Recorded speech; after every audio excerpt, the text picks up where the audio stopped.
everyone who's put their name on the list, there'll still be an opportunity for speaking. And we have probably two lists over there. One is Board of Health and one is the regular meeting. So if you want the regular public comment, please make a note of that.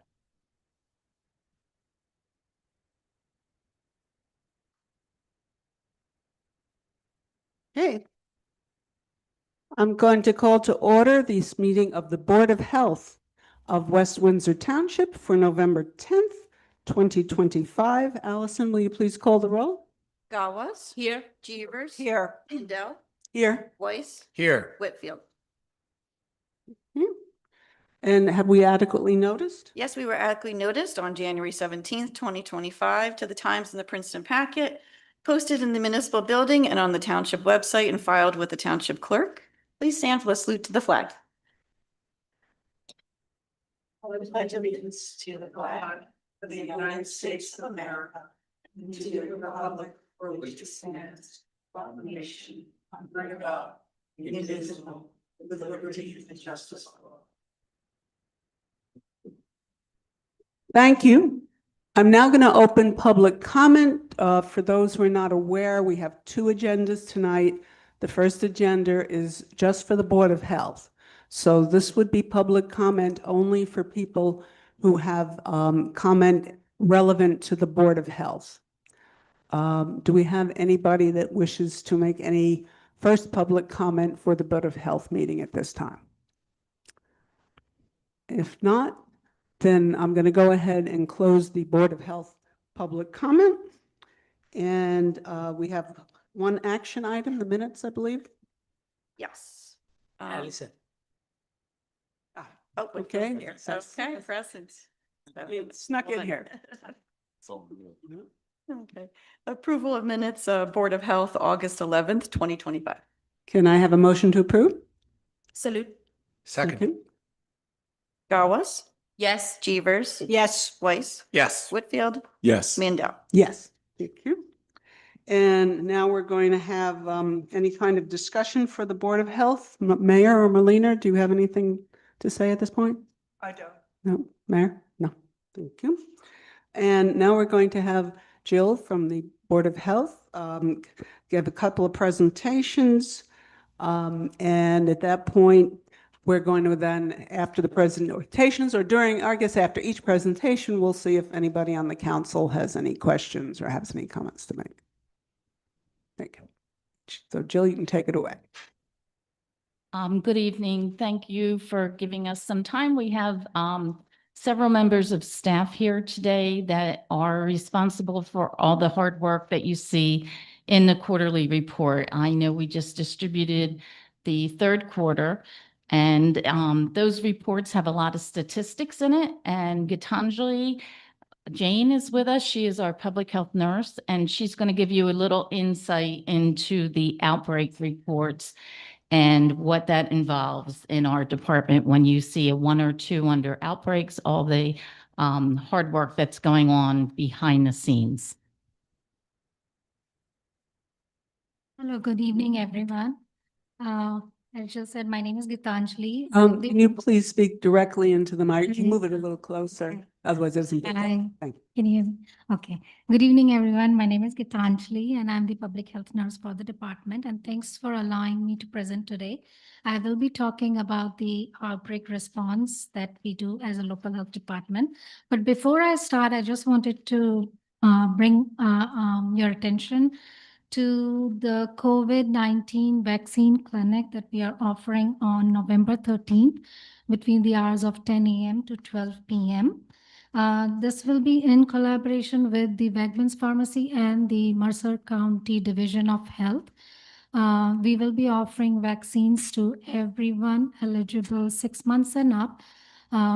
Either insured or uninsured will have the opportunity to get the vaccine at this clinic. And also just wanted to let you know that we have successfully completed flu vaccinations that has been offered to the residents of the township and even the employees who work in our town. And with the West Windsor budget funding and the state funding, we have received some flu vaccines and COVID vaccines, which I am offering to the township residents, specifically who are homebound or bedbound and cannot go out of their home to get the vaccine. So I did send out the flyers at the Facebook and other social medias and the township website, and please help promote this. This is a wonderful opportunity for homebound residents to get the vaccine. So now I'm going to talk a little bit about the outbreak response that we do. And trust me, this will be the top tip of the iceberg that I'm going to talk about. Can we, next slide, please. So what is an outbreak? Any increase in the disease above its usual rate, which will have a common source or a cause in a specific population at a defined geographic area and in a specific time. That meets the definition of an outbreak. The common sources that are listed there on the screen are the sources that we deal with in our health department. It could be foodborne, waterborne. Vector-borne means anything that is carried by other species and is transferred to humans. And then there's blood-borne pathogens that can cause the outbreak. Next slide, please. The graph that represents here is basically a history from last 5 years for the outbreaks that we have worked on. The downward trends that we, of course, expect because of what we have experienced during the pandemic of COVID-19. In 2021, we dealt with 100% of COVID-19 outbreaks. The 31 number represents 100% of the COVID-19. The number 49 in 2022 has 94% of the COVID-19 outbreaks. Going down to the 19 outbreaks that are 78% of them of COVID-19, and then 50% of COVID-19 outbreaks in 2024 and 40% in 2025. The other outbreaks investigated during this time period has been the GI outbreaks. The GI means gastrointestinal illness outbreaks, the hand-foot-mouth disease, the conjunctivitis, and other respiratory illnesses like influenza-like illness or flu outbreaks. The downward trend, of course, is expected, and it no means it does not reflect the individual cases that we investigate on a daily basis. And those investigation leads us to limit or prevent such outbreaks from even occurring. So this graph does not report those cases that we work on a daily basis. Next slide, please. So now that we know what an outbreak is, let's talk about how we identify the outbreak.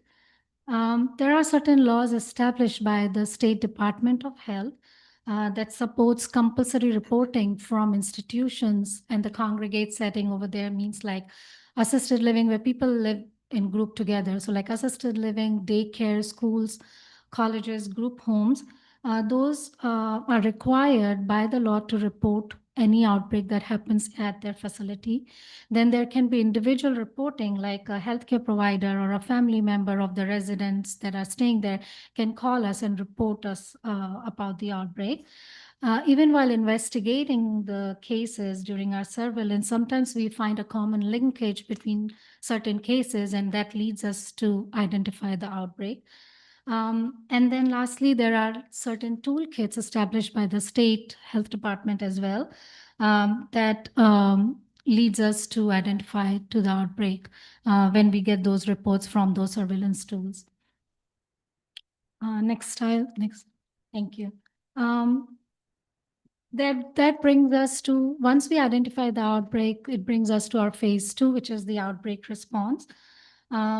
Upon the identification of the outbreak, the most important object that we have is the mitigation to control its spread. And for this, there are some key steps that we take. These steps are not necessarily particularly in linear order or one after the other. They could be simultaneously at the same time. We determine who is at the risk. We identify the vulnerable population to make sure that to keep them safe and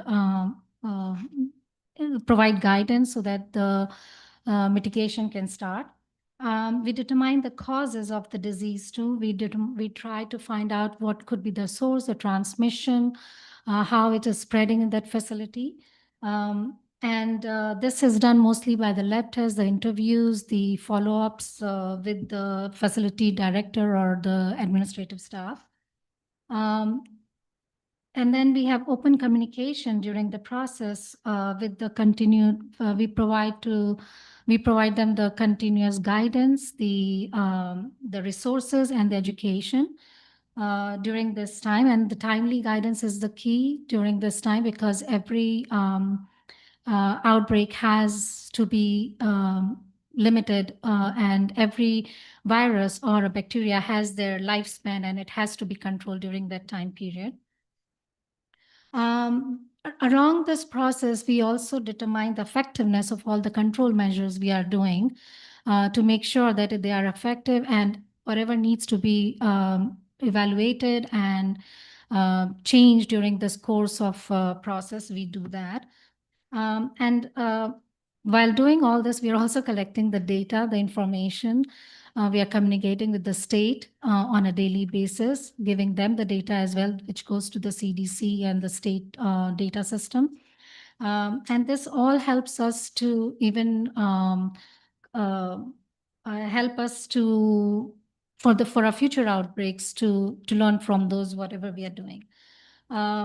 During the response, we also sometimes communicate with the subject matters expert at the state in case if they have certain inputs for specific disease that we are working. Sometimes like had happened with the COVID-19, which was a very novel for all of us. So we did get the experts during that time.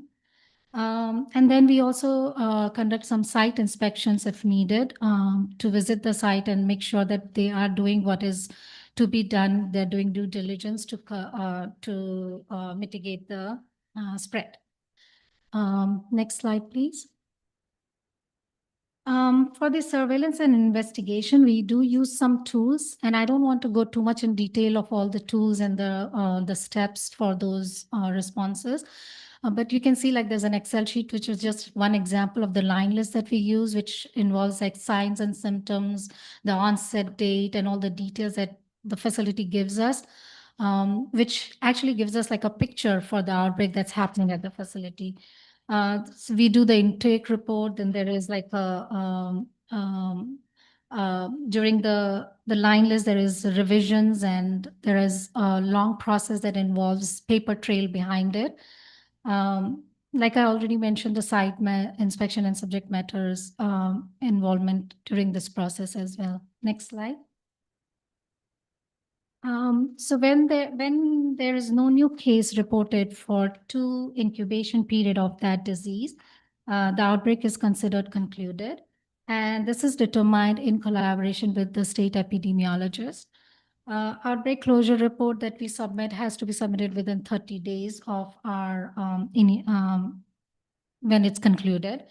Once that happens, we also evaluate the process and we gather the data gathered, we share that with the state. So the epidemiologic curve is created and the information is shared with the facility, and a survey is done also to make sure that we all would change something for future, learning from whatever happened during the previous outbreak. And the next slide, please. Actually, that's the end of my presentation. If anyone has any question or comment, I'm sorry. Anybody on the council have any questions about the outbreak? Mayor? I'm curious, like, let's say you hear that there's 5 cases of measles in the town. Okay. What, I assume there would be some way of informing the public and giving them some direction, and can you give a little idea what would what would happen? So that is, of course, an outbreak right there.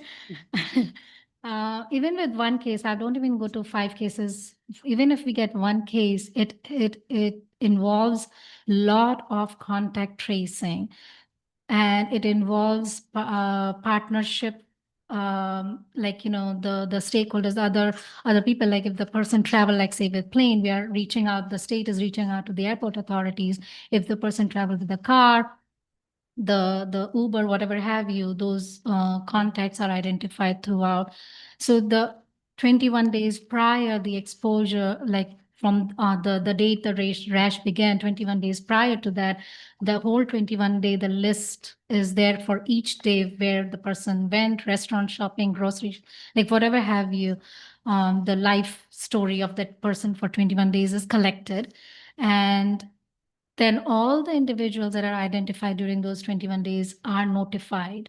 So there is a sample letter that we have prepared that will go out to all those individuals. The state is always involved during this whole process. And then they also do the broadcast on the state website. There will be some broadcast on the township website as well. And we individually call all the contacts during the process, like to let them know that they have been exposed, and then guide them, give them the guidelines, whatever, and then find out if they need the quarantine, because there are certain criteria they have to meet to, if they need to quarantine. If they are fully immunized and they don't need to quarantine, but if not, then they will be asked to stay home for 21 days until they get the vaccine, the PPEs. It's called the prophylactic treatment or exposure. So based on that, if they are 21 days quarantine, then they'll stay home. They're also guided, and I can tell to everyone, that if they get that information that they're exposed, not to go and see ER or healthcare provider before they call them, to have those places prepare for their visit, so they don't just go and show up and expose more people there. So that is very important in the control of the spread. Measles is one of the highly contagious disease, the most contagious disease, even more than COVID or flu. So the control measures and the steps to be taken have to be much more aggressive. I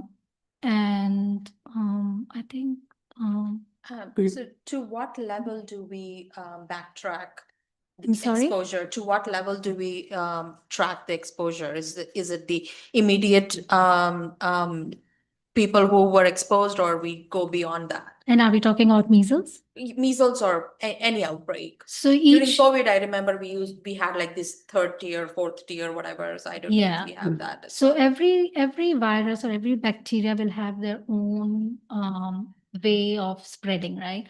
So like with measles, a person if is infected with measles, is in this room, walks out 2 hours, even after, within those 2 hours, this room still has that virus. With COVID, there was like 6 feet distance.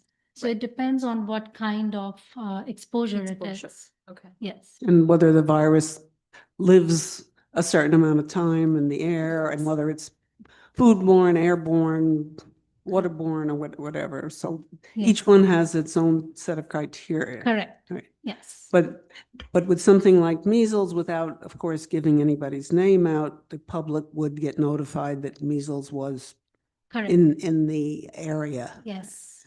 and to be careful. Yes. Okay.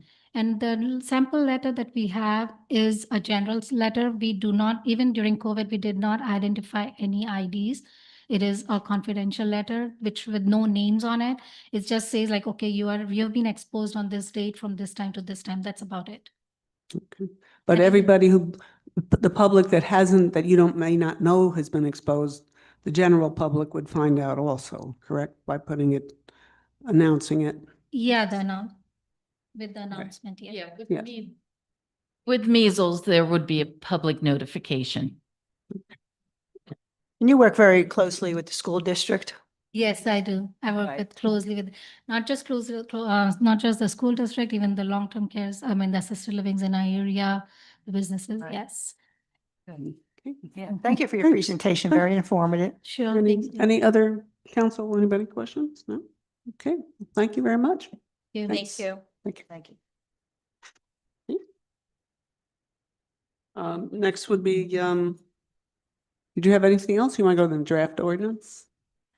Yes, so we also have a draft ordinance, and Nikita Brancato from the Health Department is our Manager of Environmental Health Services, and she's going to give a brief overview of the proposal and answer some questions. Hi, my name is Nikita. I'm from the Health Department. I just wanted to go over two things before we get started on the proposal as well. The first is that we just had our rabies clinic in West Windsor. We had roughly about 50 dogs and cats come through on November 6th. And I also wanted to mention that we still have two more opportunities, one being December 4th in Heightstown First Aid Building from 4:30 to 6:30. And the next being on January 8th in the coming year at Robbinsville Public Works Garage. So West Windsor residents are invited to those two locations as well. So if you missed your opportunity, you have two more shots to come. And registration, we have flyers on our website, on the Township website. There's a QR code or a clickable link on there. And then if you're not sure, you can always give us our office a call and we can help you register on there as well. The second is an opportunity next week that we're having. It's for a consumer products lead testing event. So when we have children that are found with elevated blood lead levels, there's multiple reasons. It's not only lead paint. And in West Windsor, in our community, we see it's usually not lead paint. Our homes are usually renovated, upgraded, or newer than when lead paint was around. So we have an opportunity for people to bring household items to our office to get tested with the machine that we use on November 19th from 1 to 3 p.m. And those items include things such as bowls, spices, pots, pans, and toys. We do have a preferred pre-registration if you can, just so we know how many people are going to be coming through. But if not, that's okay. It's going to be at our office at the Health Department. And like I said, that's going to be 1 to 3 p.m. If you have any questions on that as well, you can give our office a call. Thanks. Do you have any thoughts as to what you see most of the time is the issue? Is it like old pots or something, or? So we see pots, pans, we see a good amount of spices when it's not household lead paint. And every now and again, you see an item that can be bought in a store in a store here.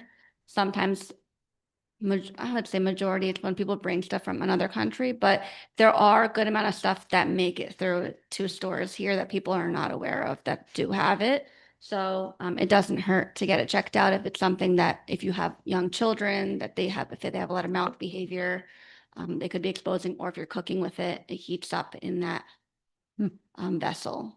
But yeah, that's an opportunity for any resident that wants to come to get their stuff tested if they're not sure. All right, the draft resolution that we're proposing to amend the Township Code Section 82-12. We had two primary objectives. The first was to increase annual fees for public bathing place licenses for facilities that have more than one body of water. So currently, if they're a seasonal pool, they pay a $300 licensing fee. If they are an annual, they pay a $500. That currently covers any amount of bodies of water they have. So what we're asking is that if they have more than one swimming pool, they have a pool, a spa, a hot tub, a slide, a wading pool, any extra on top of one swimming pool, that there would be an additional fee added on. The second would be to establish reinspection fees for those public recreational bathing places and retail food establishments who fail to correct violations if they're in conditional or unsatisfactory standing upon reinspection. So just to go into that a bit, you guys have the draft. I also have, Alice, if you have the flow chart. I kind of created a little flow chart so it's easy to understand, because if you're not an inspector, it kind of gets very confusing on what and when. So for the reinspection fees, we notated, so if this is a recreational bathing facility that an inspector goes out to, they will receive an initial inspection twice a year. So that upon that initial inspection, they could pass or fail. So if they pass, there's no further follow-up. They receive what's called a satisfactory rating. They don't see us till their second inspection in the year. If they fail, they are required to get a reinspection and they would be issued a conditional rating, which means that we will be coming back. Upon that reinspection, that second visit, when they pass, they wouldn't see us again. Once again, satisfactory rating issued, we'll see you later in the year. If they do fail that second time, that's when the reinspection fee would be issued. For recreational bathing facilities, we are proposing the $150 reinspection fee. And then just to show how it would progress, I added one more step. So when they would get reinspected again after that, it would be the same cycle again. So if they passed, they would have to pay that incurred $150 fee before their next licensing period. If they fail, it tackles on another $150 because we have to keep coming back due to violations that affect health and safety. So it doesn't get to this point unless there is conditions that deem health and safety concerns in both categories, in recreational bathing and in the retail food. So this also helps prevent us to get us to the point that we're having to question if we need to take court action. So we're hoping that this would help motivate some of the pool companies to or pool locations to comply when asked upon on that those first two inspections. Next one. So the retail food basically mimics the same way, though the fees are a little different for the retail food. So from their initial foods usually get one inspection a year if they're low risk 1, 2, we call them. If they're higher risk foods or full restaurants, large grocery stores, etc., they get 2 a year. So initial inspection will be conducted. If they fail, they'll be issued what's called a conditional rating, and then they would get a second visit. Upon that second visit, if they still did not pass, then they would be issued a reinspection fee based on square footage. So currently in Section 8212, the annual licenses include an inspection fee in there, and that's based on their square footage of their entire facility. So that based off of what the square footage is of their facility would then kick in another reinspection fee of that manner. So let me point out which section I'm looking at so I can tell you guys.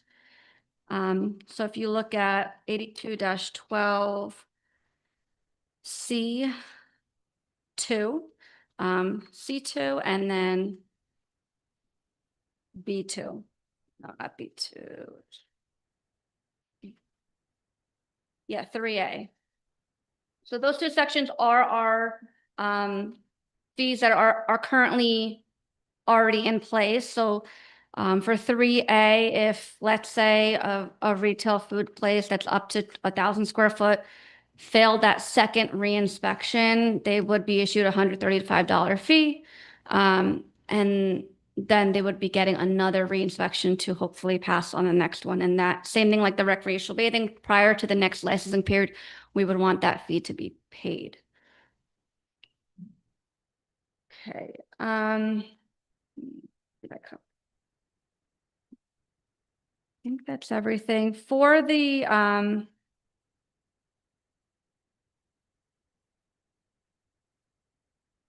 recreational bathing. I think the only thing else we added was a late fee for licensing.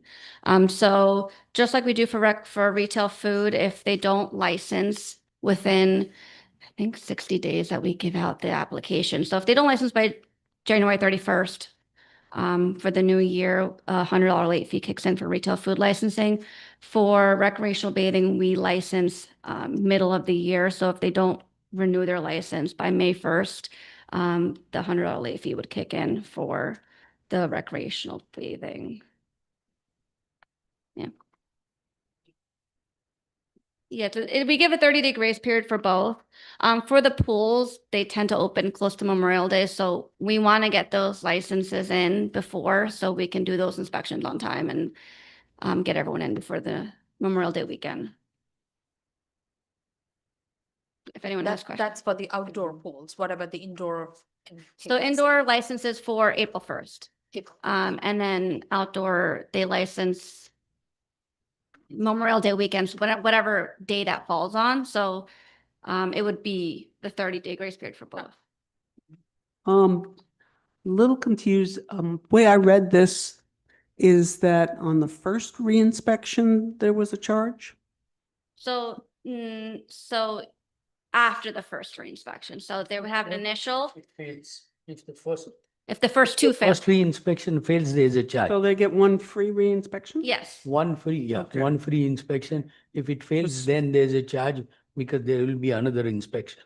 Okay, because like here it says reinspection fees shall be assessed to a retail food establishment at the time of reinspection, okay, when the reinspection results in the issuance. So it's only that second reinspection. Okay. No, you see, it's next to fail. Hmm? It's next to fail, not if it's passed. there's Right, no, I mean, no when I fee. read this before, to look. Okay, all right, so basically we're saying you can't keep having us come and inspect for free. And we're also we're not charging somebody with 20 different pools and spas the same as somebody that's got one pool. We're making it based on more of a use fee as far as inspections and also on as far as the size and how many different items we have to inspect. Sure. So what we're basing it on, each pool within the facility that has a separate filtration system is considered a separate pool. And so each of those facilities requires additional work as far as inspections. So that's what that additional fee is based on. So it's mainly WAC and HOAs, right? There's no other facility. There's, So there's hotels, homeowners associations, HOA and- yeah, yep, Well, there's that, colleges, in that Home Depot complex, there's a indoor pool facility too, right? yeah, The yeah. goldfish. a swimming facility, to teach children how to swim. Right. So we're trying to cover our costs. Basically, yes, the inspector's time, yeah. Right, so they go out, that covers the Mhm. first one, then you re-inspect, should that be necessary. But the third time, then we're gonna start to charge. Because Correct. that's a lot of extra time from the inspectors and running out. Correct. And with the pools, there's also an additional charge. We're proposing an additional charge for licensure. So for your initial licensing of the year. So each of those facilities, each of those pools within a facility there would be an additional charge. In addition to the charge for duplicate re-inspections. So this isn't a profit-making thing for the No. township, it's to Mhm. cover our costs. Exactly, Right. yes. Okay, one other thing, on the very last page under F, it says reserved. And then there's strike, and it's underlined, which usually means that's something new. And then there's strikeouts there, and there's no new wording there, so I wasn't sure about that. It Oh, looks like the entire section F is being Yeah. removed. It's, Right, file search, we were removing prior to Oprah, and I forget when that went into effect, but we had a clause where we could charge a file search fee for pulling files for organizations. We obviously haven't been charging that fee since Oprah's been enacted. So this is removing that whole section for file search and adding the word reserved under F. Reserved meaning what? I'm sorry. When you say reserved? What, like, Because- how are we? Well, I what's guess. it- What does it can mean? we Someone just- reads it I and they guess just see that's- that word. It's a placeholder. it's a, It's a placeholder. It's a placeholder. Oftentimes, I think in some of the ordinances that have come to council, and I want to say the tree ordinance, believe there was one or two sections set aside reserved. So if there's a need to elaborate in the future, there's a mechanism to amend the ordinance and add further language to clarify. We need it's at the end. Depends what it means. Oh, Or if it's, if something of a discretionary nature, something like Okay. it, just to have that word, I don't know what that. So we can just Yeah, remove take it it out. totally. just take it out. Yeah, we'll take it out. Yep. Yeah. Of the Mhm. section, so when it's right in the middle. Yeah. The thing, like, Yeah. kind of we like to have some language maybe in the future, but here at the end, you could just strike the whole thing to avoid it in the future. Okay, No, yeah. Yeah, I would Okay, just take it will out. do. Yeah, and this was a draft for discussion, Mhm. so We're not voting on anything tonight. Just so everybody knows, we're just having a discussion with clarifying some of the questions we've had because we received this ahead of time. We had some questions. We're doing that now. We're making suggestions, and that way, hopefully, when we introduce this, it will be clean and we'll be happy with it. Does anyone on council have any A questions? quick question. Is there, are the initial inspections announced or scheduled? They're unannounced. No, they're always unannounced. When the only time they're announced are if it's a new restaurant that needs a final inspection to open, or if there's a change of ownership, we do a scheduled inspection with the new owner to go over any past issues and kind of get them up to speed. And I imagine the re-inspections are scheduled. No, they're No, they're always also- announced. We do give them rough timelines of I'll be back in 2 weeks, I'll be back in a week. But they're not, as per the code, they're not supposed to be announced. Right. But the re-inspections have to happen in a certain time period. Yeah, Anyway. it's not written out an exact day amount, but we typically do them within the same time periods. Fair. Yeah, and then same thing for pre-operationals for pools. They're typically scheduled because for seasonals, they're not open yet. So the pool, we open them with the pool companies. But then those re-inspections, once they're open and running, are typically unannounced. And the drafts are considered working documents. Are they public documents at this point, or is it not until the introduction when the document becomes a? so they were posted on the township website, so they're out there. Okay, I Yep. just want to double check on that. All right. Do we have a timeline on when we will introduce this or target? So it's ready. We were hoping to go into the new year with the ordinances in place. So our hope was to introduce at the next meeting. Yeah, But you we wanted have some to feedback. introduce, so everyone knows, you can't introduce 1 year and then vote on it the following year. So we have to introduce it where we have at least 2 weeks between meetings.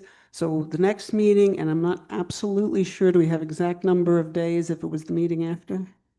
Yeah, I mean, I think we can because we have Meetings are 2 scheduled weeks. Weeks apart, We, so we. yeah, which is unusual. Sometimes we only have 1 week, so Yes. we could, but if we could do it this next meeting, in case there are any changes or any questions, then that would be the best way to do it.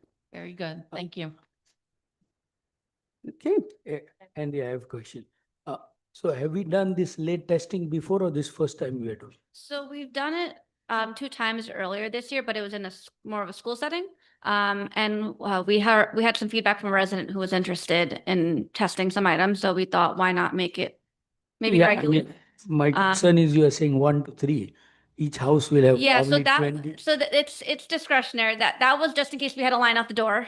So if people can bring more and if we have the time, we will test. Yeah, because I mean, house will have 30 spices Yeah. and 20 We just parts. want to give everyone an opportunity just in case we just want to give everyone an opportunity that comes to get something tested. Okay, But yeah. And it's for your household items. yeah. Would- Every Indian household will have 30 spices. Okay. And just one more thing, the equipment that we use to do the testing, it's a very expensive piece of equipment. So we don't have a large lead burden in West Windsor. So we have not purchased that piece of equipment. We do borrow it from another local health department. That's why we are offering it periodically through the year and not ongoing. Where's this actually being held? At our office at the health department. At the health department office. So you just bring something in, and I assume this is a non-destructive test, or? Okay, yeah. No, I mean. So you can bring your favorite porcelain addition, you're not going to take a piece of it. Okay. If they find lead, they keep it Yeah. and give it back. We don't do inspection for home pools.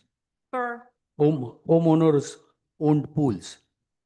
no, no, So, no, okay. just for any pool open to like public setting. Okay. Great. Any other questions, council, administration? Nobody? Okay.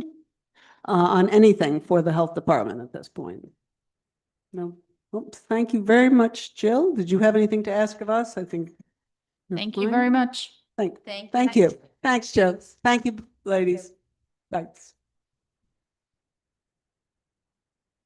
Okay, at this time, we're going to have no closed session needed for the Board of Health. And I'm going to open up the second public comment. Again, this is on just Board of Health issues. Does anybody have any public comment for Board of Health issues? You do? Yes, thank you. And if you can please, you have 3-minute limit, and if you can please state your name and address. Thanks. Hey, Sammy Berger, 18 Park Hill Terrace. I wasn't planning on having a comment, but it was just something that came to mind. It feels like there should be some sort of minimum time length before reinspection. I mean, it feels like a thing you could say, oh, I will reinspect you every single day and charge you a fee every single time, which isn't a problem if you're not charging a fee. But once you start charging a fee, it feels like you should have like some statute of limitations. I don't need the time. I just felt like saying that. No, I mean, Thank you. Generally, they will give you a reasonable time. I mean, if they ask you to do something with the R1, they are not going to come next day. Yeah, I totally understand, yeah. like, with all reasonable humans beings involved, that totally makes sense. Just, if we're writing into law that there can be, charging for things we're not charging for. No, I mean that, I didn't want to say that, but I'm certain people will complain to me that they're failing me because they want the fee. I mean, I can see that happening. So I didn't say that, but they don't do that. I mean, $150 doesn't move a needle on Yeah. the budget. So thanks. Okay, thank you.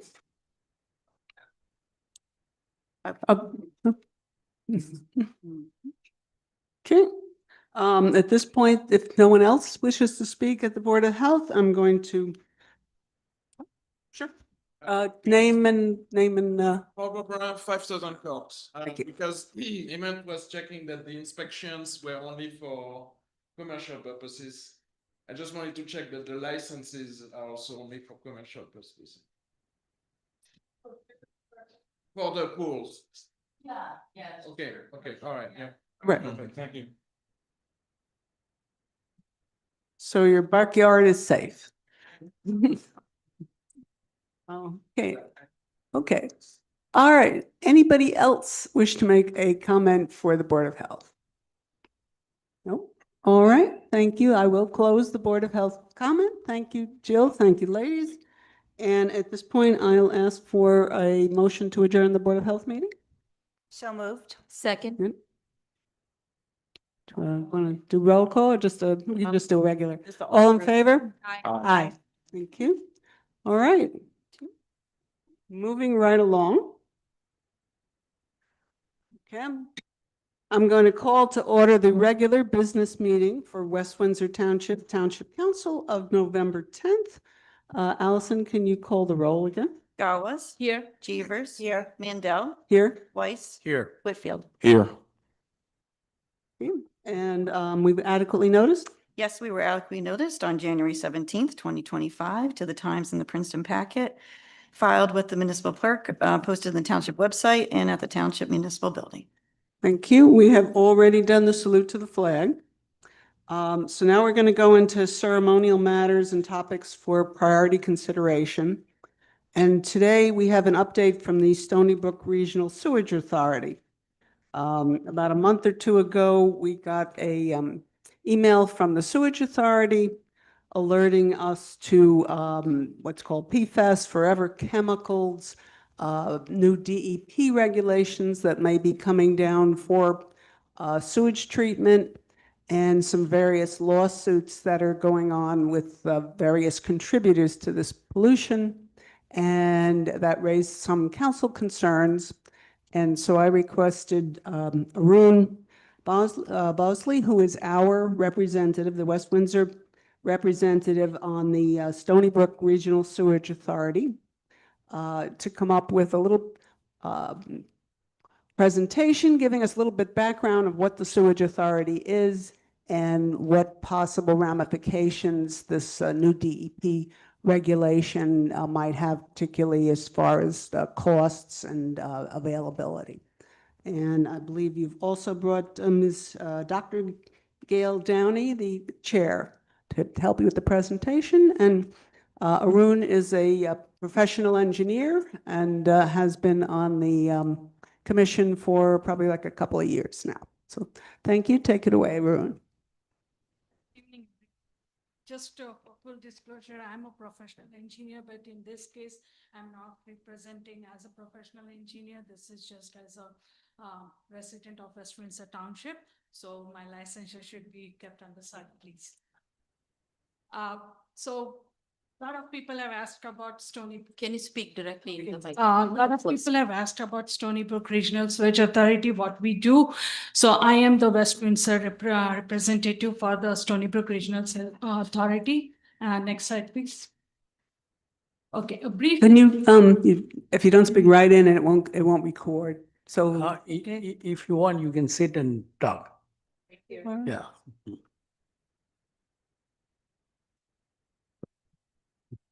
Can everyone hear me? Yes. Okay. Okay, so brief history about Stony Brook Regional Sewage Authority. So in 1968, our Regional Sewage Authority was initiated under the feasibility study was initiated with the Consolidated Municipal Service Act. The participating municipalities are listed above. Then in 1971, the Stony Brook Regional Sewage Authority was established. In 1976 to 1984, total 3 wastewater treatment plants were constructed. So the first one, which we call as the River Road, especially during our meetings, we call it as a downstream plant that was constructed in 1976 to 1978, and it serves Princeton, West Windsor, and South Brunswick. Pennington and Hopewell plants, also known as upstream plants, were constructed later, and they serve Pennington, Borough, and the Hopewell. Long-term performance is like we have been operating since 30 plus years, and we have been providing a reliable and cost-effective wastewater treatment plant, consistently meeting or exceeding the discharge permit standards. And if any of your kids ask, what do we do when we flush or when we wash dishes, then all that water comes to River Road treatment plant. Next slide, please. So again, as I discussed, we were established in 1971, and we provide wastewater treatment services to the 6 municipalities. West Windsor, the River Road is again Princeton, South Brunswick, West Windsor, Pennington, and Hopewell plant. And what I do, I sit at the board representing the West Windsor Township, and we participate in the board governance and the committee oversight. Also represent West Windsor's interest in system planning and budgeting. And our meeting is held each month at the River Road Wastewater Treatment Plant facility in Princeton. If you need additional information, you can always visit us at sbrsa.org. Next slide, please. So this is our treasure, I always call. And today I am Ms. Dr. Gail Downey. She is the chairman of the SBRSA, and she is joining me today with for this presentation. I would say thank you for her 33.5 years of service with the SBRSA board. She has, I'm learning a lot through her, and also the rest of the members of the SBRSA board. So we are appointed for a 5-year term and serve without compensation. Next slide, please. So one of the questions people ask, and actually it came through our town council member, that what happens when, where are we? Like what happens because of the new development which we are seeing right now? What if we reach capacity? what are our, guidelines for that. So here is a brief answer. The available capacity, the way it is calculated it's on the next slide as well, but just wanted to give an heads up. It's a permit flow minus the 12-month average flow and minus the inoperative flow. That inoperative flow is basically calculated based on the approved future development, which has been approved by the township from the neighboring towns as well. So for River Road, which services the 3 townships, Princeton, West Windsor, and South Brunswick, the latest data is that we are at a 29% available capacity. So basically, back in December 2023, that the capacity was at 15%, and the reason for that was for the rainfall, the rain intake. So October 2025, we are at 29%, and again, the reason is we had a very low rainfall recorded last October. Next slide, please. Arun, just for whenever there is a new development, our engineering department figures out how much sewage they're going to need, and then they come to the council, and the council reserves sewer capacity. So if somebody's going to need 100,000 gallons of sewer a year, we vote on it. We tell them, please reserve us that sewer capacity, and that's the numbers that you see here for reserve sewer capacity. And this is the data. Again, it shows the River Road capacity at 29% and changed. Then Hopewell is at 34% and Pennington is at 41%. Next slide, please. So what is the trigger? Well, when can we know that we need expansion? So the brief expansion is that if we reach the 5% capacity, available capacity, that is the trigger for us to think about expansion. Currently, we are several years away from full capacity, and the interim capacity target, which we are looking at in expansion planning, has been already initiated, is at 6 MGD, and then the final is at 19 MGD. Internally, the re-rating option has been considered, and we are trying to re-rate our facility at 14 MGD without adding additional capital cost.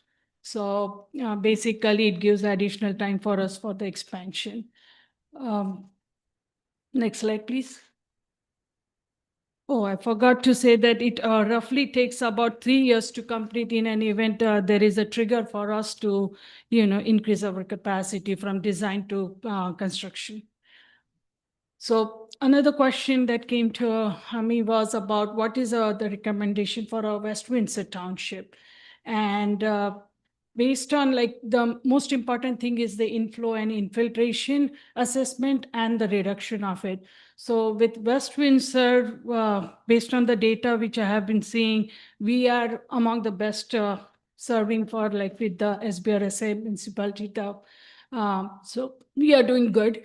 However, there are additional opportunities which we can assess, and the benefits of reducing that inflow and we call it I&I, is basically, you can see up here on the slide, is that it reduces the wastewater flow. That means that our treatment burden, which we do at our facility, is also reduced. That impacts the operational and the capital cost.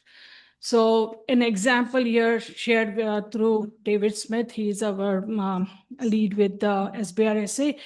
15,000 GPD reduction means 62,000 per year reduction in our SBRSA base charge. So what we are SBRSA is doing is next steps is they are trying to host a January meeting with our sewer engineers and the superintendents and try to come up with a shared I&I strategy and see what we can do to improvise our system. So is this, when you say we're doing a good job, are we pre-treating in some way, filtering before you get it? What are we actually doing here? Good job in a sense. Basically, we are not having lots of spills or you wanna. when we say you're doing a good job, that means the difference between a drought year and a very wet rain year, your difference is relatively small in the flows from the dry year to the wet year. By contrast, the township I was representing in a very small system would have something on the order of 150% increase in flow between a drought year and a wet year. And we just spent $1.2 million for a 218 home collection system to reduce that down to the point where we have very little infiltration. So reducing the infiltration reduce your costs, and it also will delay when we need to spend capital to expand. Princeton Township, and the work they did prior to this over a number of years, took about 1 million gallons of infiltration out annually. And they are just now starting a new infiltration program section around Thursday Street and 27. So the only way I can see that happening is if there's holes in the pipes that are taking water in, pretty much. So anything that stops it from being a closed system is going to allow infiltration from some source. Okay, and like when we had a sewer pipe, mainline sewer pipe that was bringing in some water at some point that we had to get fixed. At that point, we were probably paying to get clean water, go through your sewage system. So basically some form of leakage into the system is the problem. Okay, thank you. Ask me a question.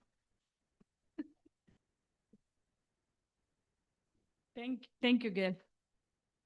Okay, so next step, slide please. Okay, so there is a lot of, I don't know if everyone knows about it or not, but about PFAS contamination. In simple terms, what is PFAS? So PFAS is basically per and polyfluoroalkyl substances.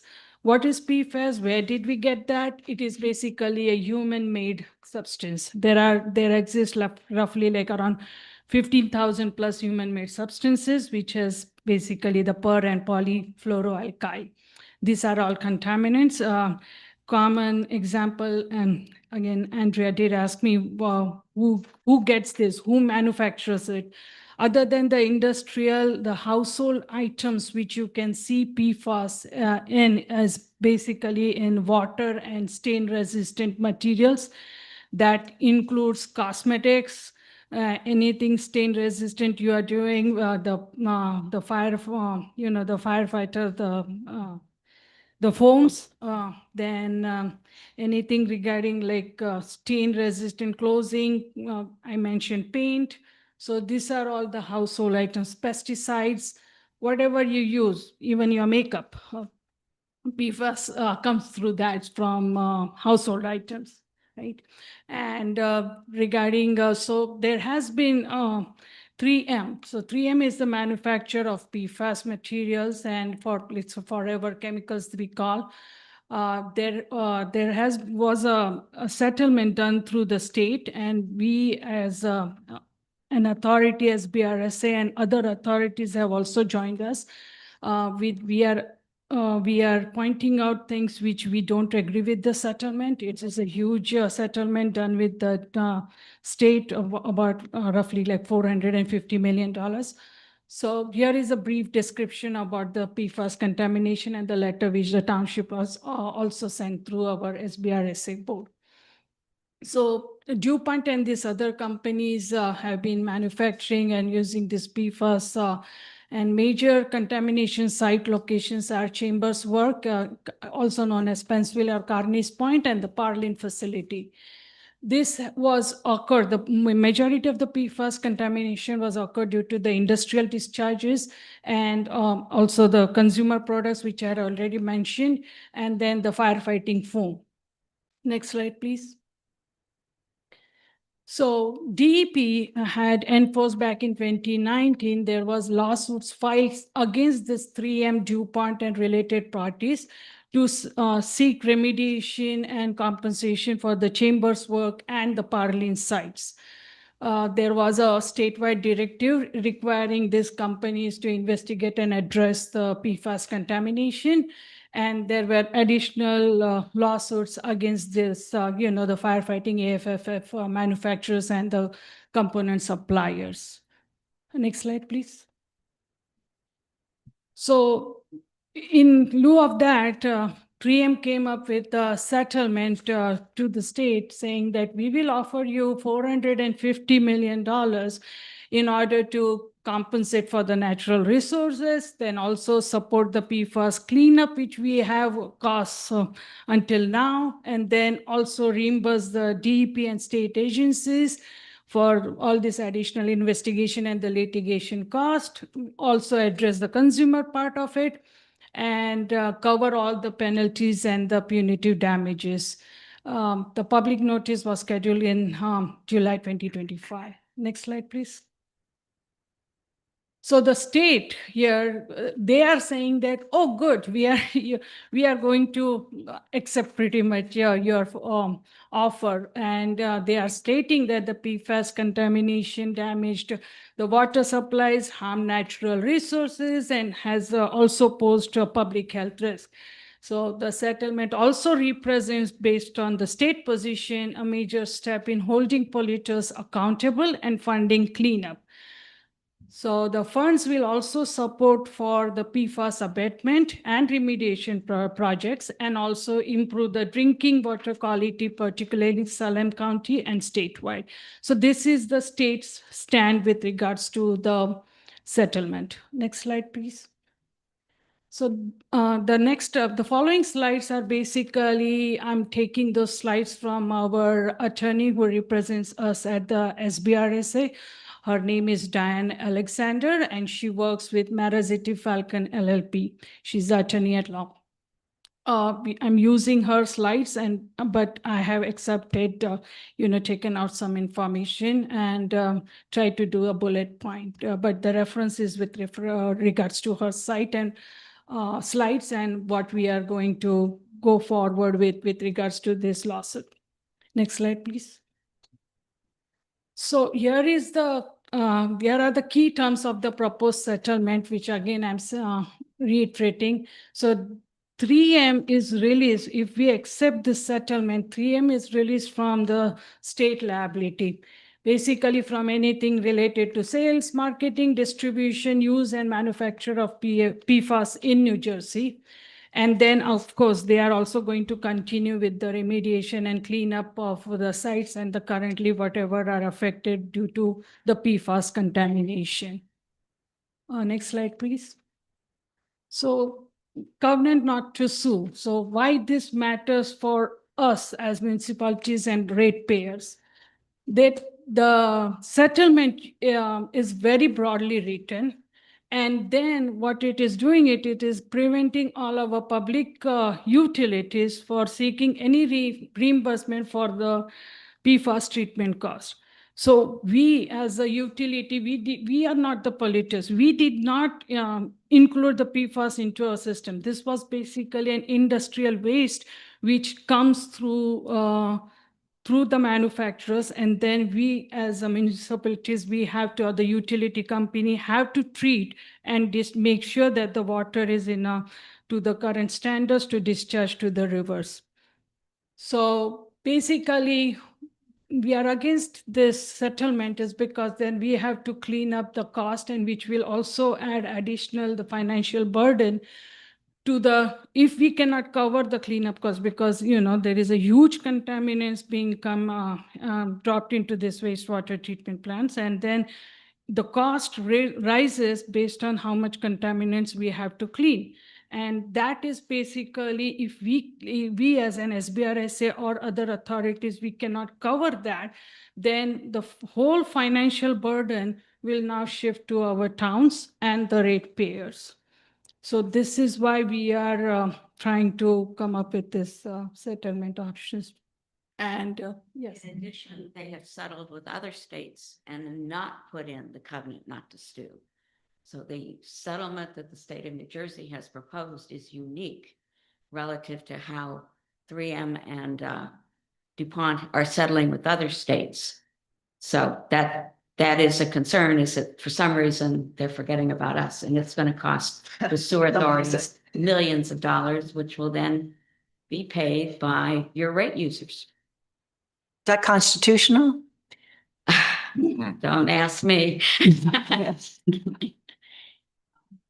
So at this point, if I remember correctly, DEP is setting some standards for what you're allowed for your effluent.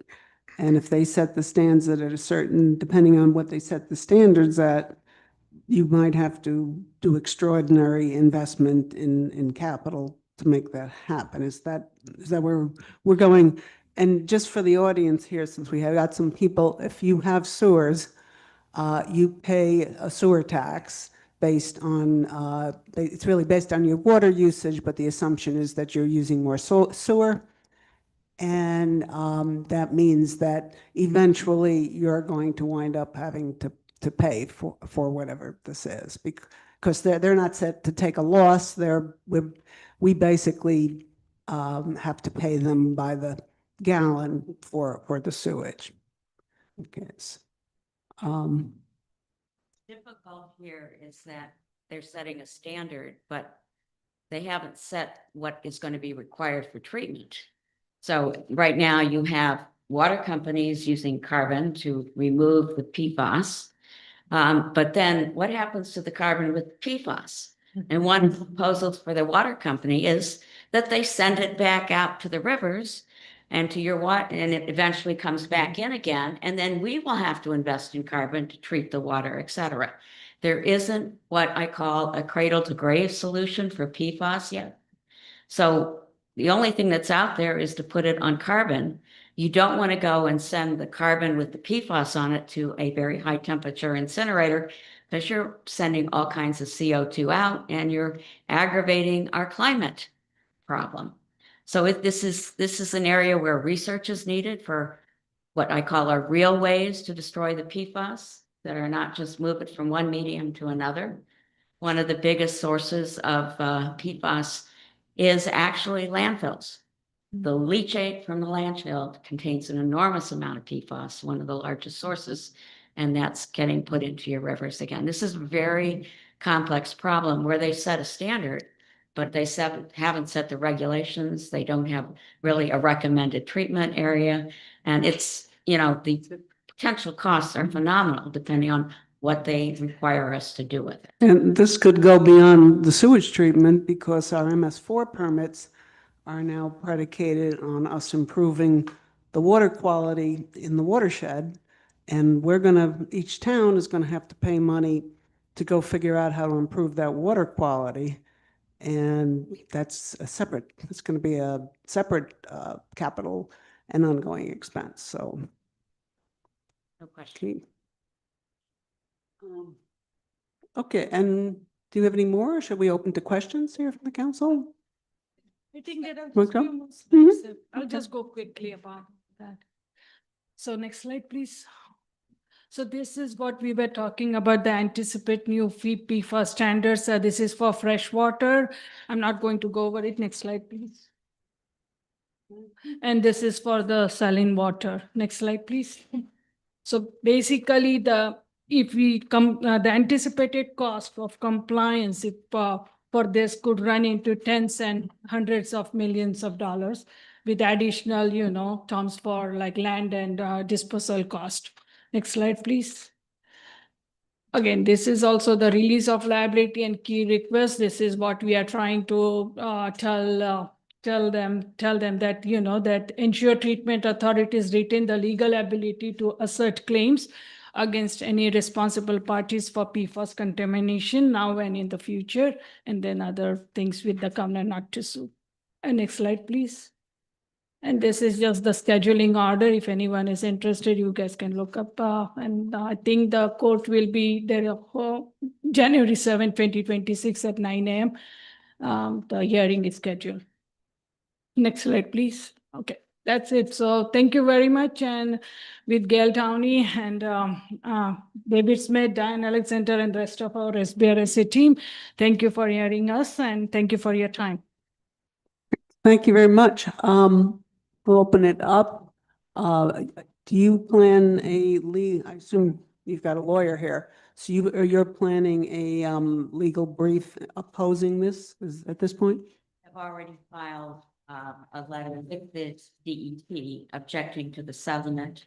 There are other sewage authorities that have also filed letters with the DEP objecting to the settlement. The board has authorized Diane, if it seems appropriate with the AEA, to possibly file a suit in this, but again, she is working with a number of other lawyers for other sewer authorities, and we're trying to put together a common strategy because this is a very big issue for us.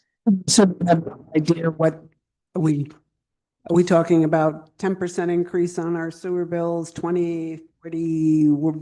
I mean, we're talking somewhere on the order of an additional 50 to 100 million capital costs and more, 1 million or more in treatment costs. So this is a very big cost item for us if we end up having extreme methods to treat PFAS. And you have to realize that there is only one compound in nature that has 3 fluorine atoms on it, and that's the fluorine equivalent of acetic acid. So anytime you find a carbon bound to a fluorine atom in nature, it came from one of these PFAS compounds. And there are actually 24 million of them. It's a phenomenal number, and society has just barely started to scratch the surface of what's important and what's not important in this area. So it's going to be a big cost down the road. Yeah. Can I go down to Mayor? Do you have anything to say? Yeah, I just have a question. Just out of curiosity, is the suit in the federal court or the state court? Because it I think says it's the same court because it's a state settlement. okay, because it It's a says individual US state settlement. US court. So yeah, no, I mean I just want to thank Arun and Ms. Downey for coming and making a great presentation. I mean, she's only the 3rd person to serve in this capacity in the history of West Windsor. Serving on sewer capacity is not a heavy job. She's Very doing sought a out wonderful job. So job. We are very sought out job. So I really appreciate she doing, and with engineering background, she's perfect. I just want to clarify something about the sewer bill. Andrea did say that we don't measure how much sewer you produce for every house. So your sewer bill is based on your water usage during the winter months. So 4-month winter months. So if you use water for your lawn or you use water for your swimming pool, you don't get charged for sewer bill. So your sewer bill is based on the water usage during winter month.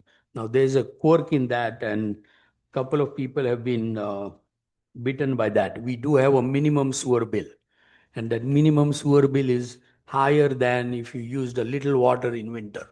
So if you're going away for 3, 4, 5 months, ask your neighbor to run your tap for few minutes, because otherwise you will pay more sewer for using zero sewer. I mean, it's a weird thing, and will take me 10 minutes to explain. So if you ever go away in winter for 4, 5 months, ask your neighbor to run your tap for 10 minutes every week. Okay, Thanks. so that's okay. That's not. Some other time, there are people waiting here to make public comment. So I Okay, yeah. really feel Is bad there anybody who bringing has? that up, but this is the only opportunity. I have. Okay. Is there any other questions for the sewer authority at this point? Kind of curious from a procedural perspective, is there value for council to pass a resolution in support of your letter to the NJDEP? Yes, we purposely put all the mayors on our list, all the legislators, et cetera, and we would appreciate any support for what we have filed with the EPA, and I can get you a copy of the letter I sent if you want. I believe you did send all of us that letter. So the question is, do you have some form of a template for what you're looking for? I can get you one. Because if we're doing a resolution, we need that kind of layout for the facts and stuff, and then we can massage it. Yeah, so if you can get that would make it a lot easier than just a letter type of thing. I'll get a template for you. Thank you. We should appreciate We that. could work That on was going to be getting my it done question, so Yeah. thank before you. end of the Yeah. year. Yeah, well, and it's a resolution, so it, you know, it doesn't have the, what was the date you said that they were doing this next review? No, it was a December date. So we want to move on this quickly. Yeah, so just get it to us within if you have it with, if you have one and can get it within the next few days, we can try to take a look at it and get it on the next agenda. So the 12th is the date, right? Yeah. Well, So we have another meeting before Thanksgiving. We will get it to you this week. Okay. Mhm. Okay. that would be great. And who should I send copies? You, the mayor? Yeah. Clerk. Yeah, so, with Allison, she'll get it to us. All right. Thank you. Thanks a Thank you, lot. ladies. Yes. Okay. Right. That was interesting and a little bit concerning. Next will be public comment. So the same rules applied as for Board of Health, 3-minute limit. Please give us your name and address, 30-minute limit for the group of it. Allison has a list of people who have asked to speak first. So we'll go by that list and then we'll open it up to everybody else. Okay, first on the list is Mr. John Church. Good evening, John Church, 11 Princeton Place. Good evening to council members and administration, and glad to see you at this time. I think everyone's glad that the election is over with all the attention and so forth. I won't name any names, but I think we all know who the apparent winners are, but it hasn't been certified yet, and there's still provisional ballots and a few mail-ins to be counted. But anyway, congratulations and best wishes to everyone who participated in the election.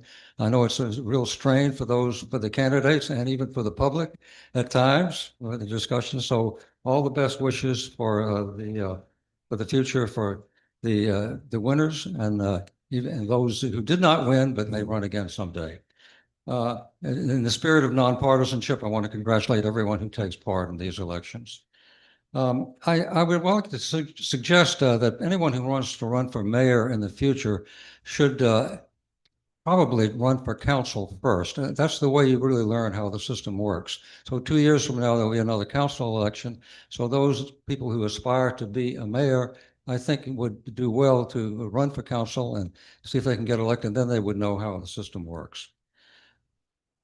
Now, I want to address the thing that really was the big issue in the election, and that is the warehouses on Clarksville Road. In my opinion, these warehouses are actually never going to happen for many reasons. We can talk about some of these. First of all, it's a bad location for warehouses. The warehouses have been being constructed in East Windsor. They were constructed in Cranberry. This is not a good location. So I'm anticipating that at some point, Bridgepoint will actually withdraw their application. For example, they would have to get through the Mercer County Planning Board, which is a tough hurdle to overcome. And you know that the Mercer County Board will certainly talk about the effects on Clarksville Road and Quaker Bridge Road. There's also the Bridgepoint flood hazard area permit was revoked last December, and that's another hurdle that the applicant would have to overcome. There's no connection approved by DOT for Route 1 access, so they would have to have that.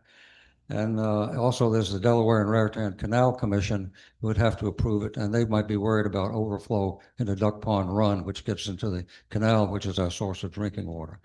And there's our own planning board and all the conditions that they impose. So in summary, I don't think this thing is ever going to happen on Clarksville Road. There are many other uses that are possible there. Some of those should still be investigated, and some of them may come to pass, others may not. But whatever's going to happen will happen, and we'll see what happens in the future. In the meantime, thank you very much for your attention this evening. Thank you, John.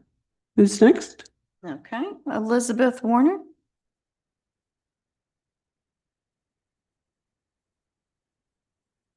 Hi, my name is Allison Simi. We're together. Okay. We came together. It's the same project. I live at Hollow Road. I just first want to ask for forgiveness for reading from my phone. It's just the sign of the times. And I don't want to forget what I wanted to say because it's important to me. So I came with my sister-in-law, Elizabeth Wagner, and her family. We first want to thank you for your support for our families in the district. And second, want to ask for your help in amplifying our efforts to make sure they have the food they need to thrive. We're partnering with Send Hunger Packing, a program at Mercer Street Friends to provide families in need with extra access to food during the long school breaks that are coming up in November and December. You might know in our district, 2% of families are eligible for SNAP benefits. 4.5% of WWP students are eligible for free and reduced price lunch. We have just over 9,000 total students, so that means a little more than 400 kids are eligible for free and reduced price lunch. We've seen a lot in the news lately, all the way up to today, about the government shutdown.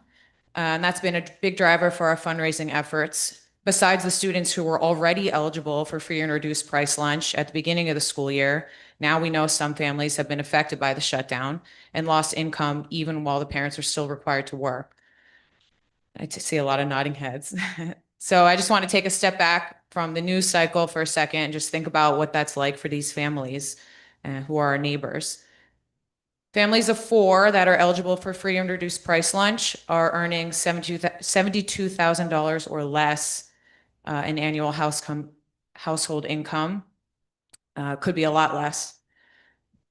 Meanwhile, we probably can all agree trips to the grocery store just keep getting more expensive, which leaves these families with household incomes half of the median in West Windsor, regularly making impossible choices. We know that families who aren't sure they will have access to all their meals every day are among our neighbors here. So if you do the math, Elizabeth did the math. Thanks, Elizabeth. The data works out to an average of 1 student per West Windsor Plainsboro classroom who's eligible for free and reduced price lunch, and whose family is making those impossible choices, trying to put food on the table. So if you have kids that have ever been in the school system, that means at the rates we're talking about with this math, your child has had at least one friend who was food insecure every year. Elizabeth and I are both WWP graduates, so I imagine I knew some of those kids too. And now we're raising kids of our own in West Windsor. Between our families, we have kids from preschool to 8th grade. And now as parents, we can't stand by while the other food insecure families that we probably know and whose kids are friends with our kids don't have reliable access to food. For the 400 kids, our goal is $100 per kid in the form of a grocery store gift card distributed with the help of Send Hunger Packing. Thanks for listening. Thank you. For those who, thank you. For those who aren't familiar, we let everybody come up and do their public comment, and then if there's any response from the mayor or anybody up here, we do that at the end so that everybody gets a fair shot. Who's next on the list? Did Elizabeth Warner want to come up? Thank you. I'm Elizabeth Wagner, 34 Nassau Place. I want to tell you about Send Hunger Packing. With Melissa Hager's very local leadership, it's been a huge help to our local low-income families. For West Windsor Plainsboro kids in grades K through 6, Send Hunger Packing provides a discreet package of food slipped into their backpacks on Friday that gives them breakfast and lunch for Saturday and Sunday. Unfortunately, kids past 6th grade don't get this benefit. My 14-year-old, one of the 2 incredibly well-behaved and quiet kids in this room, eats like a herd of horses. I can't imagine how low-income families with teenagers are facing this today. Our neighbors are always surprised that West Windsor Plainsboro students count so many who are food insecure. With this effort, we hope to raise enough to give every single one of those students, including the older ones, a $100 grocery store gift card so their families can buy food over the very long holiday breaks that we have in November and December. We also hope to educate our community about the scope of the need right here among our neighbors. Originally, we were moved by the government shutdown, but as we've heard more stories from our community, we've realized that our low-income neighbors needed this help even before the shutdown. Food is so much more expensive than it was a half decade ago, and parents depend on school breakfasts and lunches, plus programs like Send Hunger Packing to provide essential nutrition so their kids can learn and grow. We pride ourselves on being a great town for families. That's why Allison and I both came back to raise our families here. We started this effort to provide a dignified way for hardworking, low-income parents to feed their kids, letting them make their own choices about the foods that best suit their family's dietary requirements and cultural traditions. In my work life, I lead the foundation, endowment, and charitable practice of a wealth management firm, so I have hundreds of nonprofit clients. I am watching them in real time scramble to meet ever increasing need for food right now. As a parent, I'm really grateful for the resources that we have in this community. You probably saw what the district sent out recently with food resources for families, but it's not enough. We felt we had to do something. So with thanks to Send Hunger Packing and Melissa Hager for their partnership, we're trying to raise $40,000 this season. So low-income families in our school district will have an extra $100 to spend on those long days at home when they're not in school. Please join us. Mr. Mayor, council members, we're asking you to please amplify this project when you talk to local residents and when you're active on social media. Thanks so much to those of you who have helped us share this message thus far, especially Councilman Dan Weiss. There are 20,000 households in West Windsor alone. That's $2 a household. Donations should be made to Send Hunger Packing. It's imperative that they say WWP shop/Little Free Pantry in the memo line or comment field. Send Hunger Packing will leverage Mercer Street Friends purchasing power to buy the gift cards. Then they will purchase and distribute them working with the school district. Thank you for your support for our kids. Thank you. Allison, who's next? Lin Jin Ling.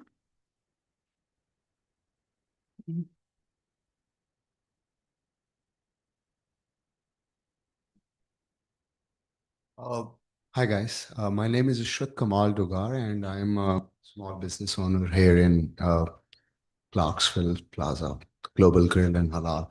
My name is Ishrat Kamal, so my colleagues, my fellows who are with me, neighbors, they asked me to talk. Can you speak a little bit closer to the mic? Yes. Thank you. So they asked me to speak on their behalf as well. Very small little business here.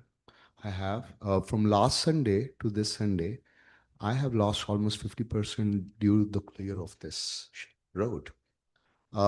It has an immediate impact and it has a long-term impact on my business. The immediate impact is I closed my shop today. I didn't open. So I wasn't feeling absolutely well listening to all this, but great information. Thank you for sharing that. It was a public information, so it was great. But my heart was beating because this time was the time I used to actually work. So I didn't open my shop today, and I don't know what else people have in their mind. I have a small family. Long-term impact, the people who would not start coming to me, they will go somewhere else, and that's become their habit, and they will never come back again. So I really, really want to request you all, please, help us out.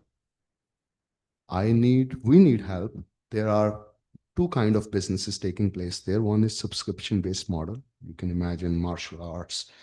People have already paid the money for the full month, so they're gonna find the way to drop their kids. But for us, if they have a 2 miles option available versus 8 miles detour, nobody's coming to me. So, my hands are here, and I really need your help. I really wanted to see my own honors here to see why we are here, because all who were impacted, they're all sitting here with us. Thank you so much.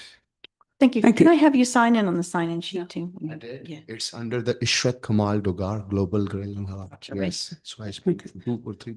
And Allison, we need the timer going for the. Okay. Yeah. Set that. Okay. All right. Next one. Thank Thank you. you. And as I said, we answer after everybody's gotten a chance to speak. So, thanks. Next on the list is Sammy Berger.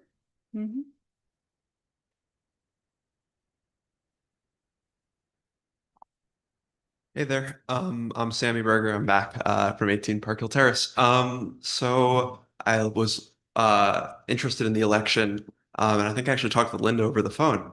And something which I noticed sort of in both campaigns, there were a couple of major issues: the warehouses, traffic, roads, sidewalks, and kind of a lot of the running theme in all of these things is people moving in and whether or not we should be encouraging that, how much of that we want. For example, the warehouses were kind of built in part because they weren't a new housing development. So something which struck me about this is nobody, I don't think, hates seeing other people around. The problem is the logistical issues which are imposed by having more people in our community. But as long as we're not like destroying apartment buildings, rather kind of slowing down the building or building new apartment buildings, so we're only getting more and more people into the community unless we are taking away housing. And in terms of traffic, focus on. as long as everybody is using their cars just as much as they always have been, and the number of people is staying the same or going up, traffic is only going to stay the same or get worse. And unless we start fix that long term, is to get more people to stop using cars. Now, I'm not an urban developer. I'm not an urban planner. Missing a lot of because I haven't been super involved in government for a long time. So I'm not saying I have all the answers. In fact, if you take my answer, I would be a little bit skeptical.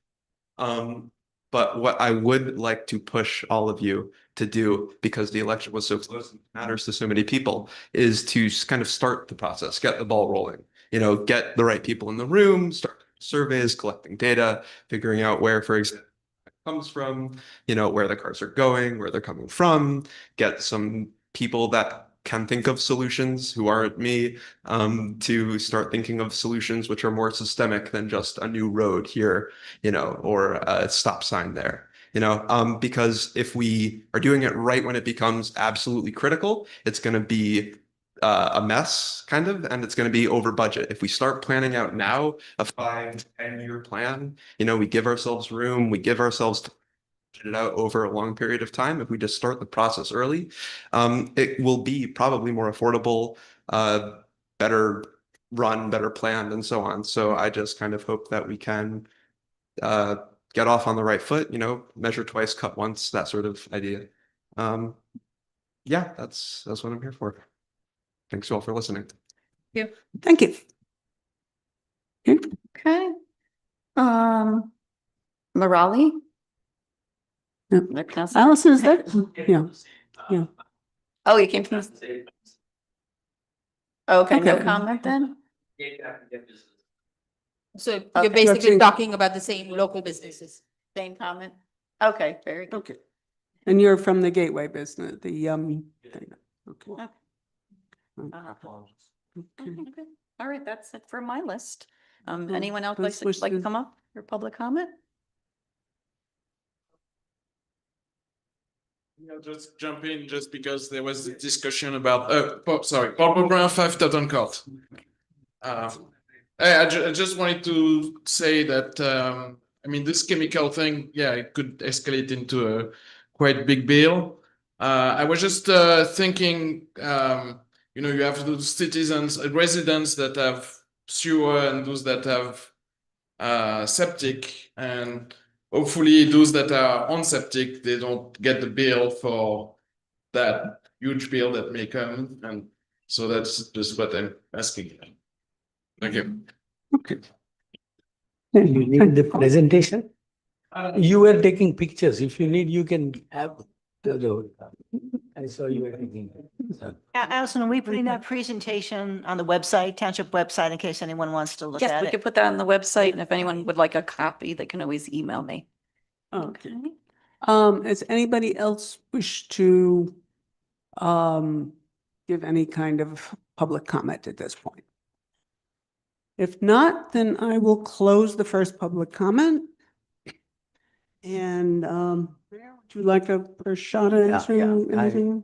Yeah, I'm going to go first today. I see a lot of new people here for the first time to make public comment. Trust me, usually you don't have to wait this long. Usually it starts at 7:35. This is very unusual that we have 2 presentations and both presentations went very long. So apologies In the for. Board of Health meeting. Yeah, apologies for making you wait so long. Otherwise, generally she goes first, but I'm going to go first. So quickly, first, thanks to everybody for their support, for re-electing me for 4 years. Some are happy, some are unhappy, but that's the time of the deal. But I really want to thank everyone from bottom of my heart for the trust that they have shown in me. I'm honored to be the mayor, and I do it because I love what I'm doing. The second thing, a lot of people have congratulated me. I became a grandfather the day after the election, so that's a bigger win than winning the election. So I'm very happy about that. I jokingly told people that if you want to defeat me, don't worry about election. Convince one of my daughters to get married and have a kid, and I'm out of here. The kid was very smart. The kid waited till after the election, so I didn't have to break my promise. So I will talk about the bridge. That's a little longer conversation. Thanks for coming and working with Send Hanger Packing. Melissa is great. She started right after I became mayor, and I'm happy because she was asking township to open a pantry. We don't have the facility bandwidth, so I really appreciate what she is doing. I'll give you additional ammunition. When we did our affordable housing plan, if you look at our affordable housing report, you will find that 40% of people in West Windsor earn less than $150,000, and 28% of people earn less than $100,000. Now, people may think that's a lot of money. That may be a lot of money in Mississippi. It doesn't go a long way in West Windsor.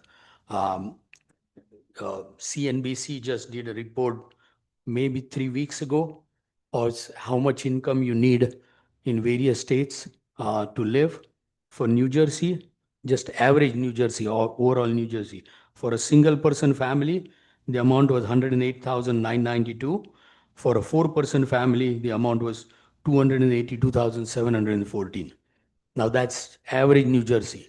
West Windsor is much more expensive than that. So add at least 10%, if not more, to that amount. So people generally assume that West Windsor is rich and everybody can afford it. That's not true. I mean, there are a lot of families who are struggling and who need help. And I really appreciate whatever you're doing. We try to promote St. Anger Packing as much as possible. We have a food collection at the senior center. And again, I try to put it on as much as possible. So that brings me to this issue of affordable housing, and that's being force mandated on by the state. It's a very complex issue. It's not solved by simply building 2,000 more homes or 1,000 more homes. And the state need to worry about how we make it really affordable for everybody who is here, not just people who technically qualify for affordable housing because of their income limit at a particular level. And I will take that opportunity and digress. And you talked about election and this. The problem is not the election was closed. The problem is that rest of the elections were not closed. That's the sad thing. The state doesn't care. The state feels you will beat up the local mayor and the council. The state has the ability to solve this problem, not the local. The state forced us to build 2,000 homes in last round. I have a closed session with the council for this round. They are going to force us to build as many homes in next round, some homes when we settle. Now, if they ask me to build, let's say 1,000 homes, I have to put it somewhere. You can bring Einstein here in this room, but 1,000 homes have to go somewhere. I mean, it's not relative. I mean, you can't build in the house. And if you build 1,000 homes, those 1,000 people have to get wherever they are going to get. And that's a problem, and that has to be solved at a much higher level than each township fighting to just manage that. Maybe a year ago, I met somebody who doesn't live in town, but he's a traffic engineer. I was explaining to him how the township grew in 31 years since I moved here. And then he asked me a simple question: how many roads did you build? New roads. And answer is sadly nothing other than that little old village road, village road, and little reorganization of village road. Nothing has been built. And nobody will let you build a road. Nobody would let you connect two cul-de-sacs who are back to back. Forget about building new home. So that problem is not going to be solved by 6 people here. That problem is going to be solved by change in policy by the state government. People can beat me up. People can say whatever they want. They can elect 5 new mayors. Every mayor has his hand ties. When the state court tells you you have to build X number of homes, you have to build X number of homes. Otherwise, the builder will go to the state court and say, hey, my site is the most beautiful site in the world. Let me build. I'll help West Windsor solve the problem. That is what the problem is. It's very complex. I can talk to you for 3 hours. So more important problem with the bridge. It's unfortunate it happened at this time. The bridge is slated to be, we knew the bridge was in a very bad condition. The bridge is slated to be permanently replaced in 4 or 5 years' time.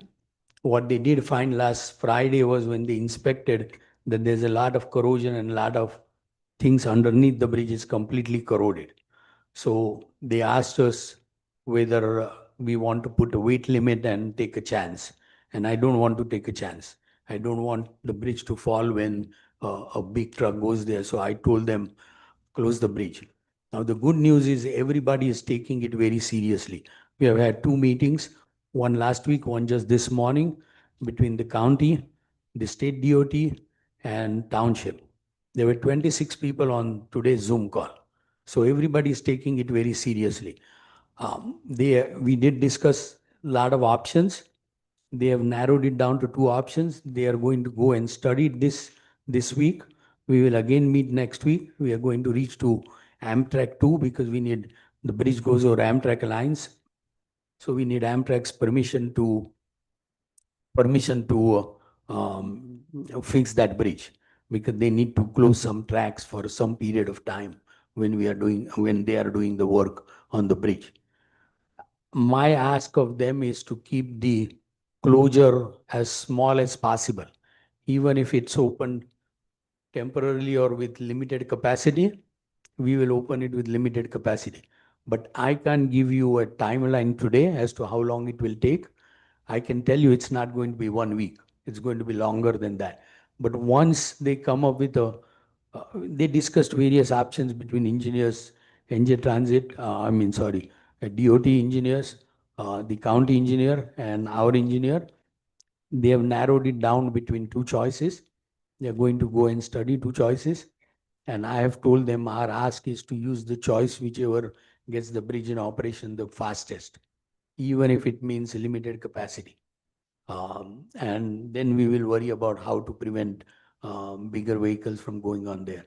So probably next week or a week after, I will give you a much better estimate.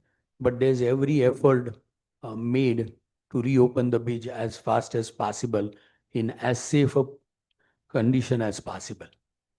In the meantime, we did remove all the barricades. Originally, the police had closed the road right here.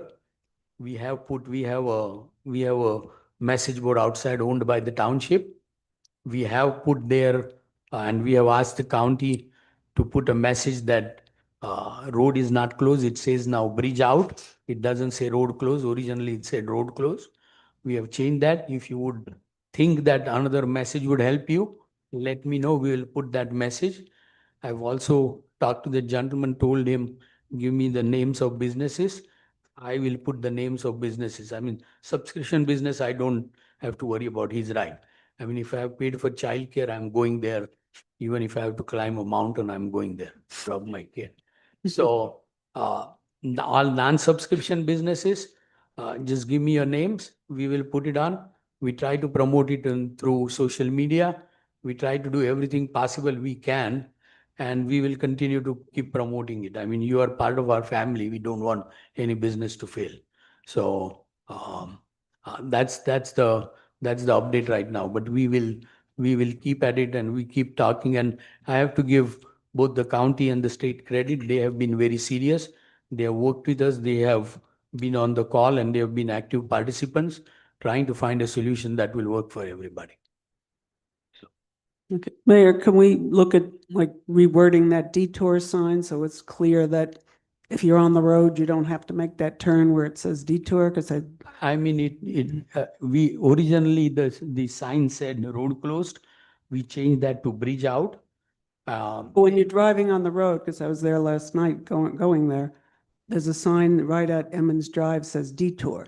So it's not really clear if you're on that road, if you're supposed to turn off there.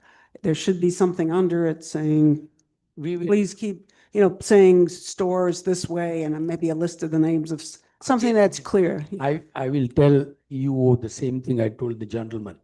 When you go home, stand at that sign. We have put signs there saying business is open and stuff. Read that sign, give your suggestions. We will do whatever suggestions make sense, right? If you look at our electronic display board, message board, we have clearly put signs that business is open, that road, whatever signs make sense, whatever tell people that the businesses are open, the road is closed, we will do that. And then- I did see that there's, I think we have another, sign by the fire station. I think that's where we need to clarify a little more because a lot of people are U-turning there instead of going forward to the businesses. They're thinking the roads are closed, they can't go. So I Okay, think we- that's where if we can clarify We will that do the that. business, We people can will- go for the businesses, I think that would help quite a bit. We will do that tomorrow morning. And I think the police have those electronic billboards, they're, there, maybe we can put one of those up because the billboard here, the permanent one. No, they did put the temporary billboards too. Yeah, but Electronic one. you need. Again, I mean, because a lot of people- whatever suggestions you have, just email us and we will implement whatever we can implement, whatever makes sense. Yeah. Yeah, I think if the detour sign said bridge detour, that might make it more explanatory. Or make it clear that you keep going straight if you want to get to these restaurants that, I mean, most people locally know the restaurants there. Right, Um, yes, a lot of business are losing, and we don't want you to lose any business, so Yeah. if we need to change the signage or whatever we need to do, we'll get that done. Because we all like to eat there too, so. Like, Just I think. just a reminder to also update your websites as well. If you do have websites and use social media, you may want to get the message out. You're open for business and, so on and so forth. Even though the bridge is out, we're open for business. Maybe Allison, Yes. we can get their contacts and we can work with them. Okay. I think there was one other question from Paul. He wanted assurances we weren't gonna raise, charge him for, if he has septic or if the sewer rates go up and, you don't pay a sewer tax right You now. don't have sewer. Right, so he doesn't have a, Septic. he doesn't have a sewer So I tax can't right charge you now. for that. So you're not paying for it. Yeah, no, you don't. Oh. This would come in the sewer tax, correct? So you don't have a Not sewer really. tax, you don't pay one. It's a long, I will talk to you. It's a long discussion. Well, if you don't You're pay not- sewer tax, I think you're good. Yeah, You're not Yeah. being charged. Right. And if this, whatever they say were to happen, you will be thankful. And I'm glad I don't know. yeah, we're just answering some of the questions from the audience, yeah. I And- think we've touched on everything during public comment, I mean, or during council comment, I think yeah. He hasn't come. I went first this time. Oh, okay. No, I'm just answering here that during council comment, I think everybody here has probably done a lot with send hunger packing. I know I have, I'm on the committee and everything. So everybody will have a chance to up it and to, say different things that we can do. Thanks. Township websites, the information about send hunger packing, it's. Yeah, yeah. Everything's Mm. still there and continue. because Yeah, it's and gonna we've be rough. been, Yeah, there's Um, actually several different programs. yeah. Um, Okay, we can, That I'll as I talk said, about during, when I right, comment. later on. Marlena? Yeah, I have two brief announcements. The first is Public Works has completed Zone 1. So we ask residents in Zone 1 not to put anything out. And the crews began collecting in Zone 2 today.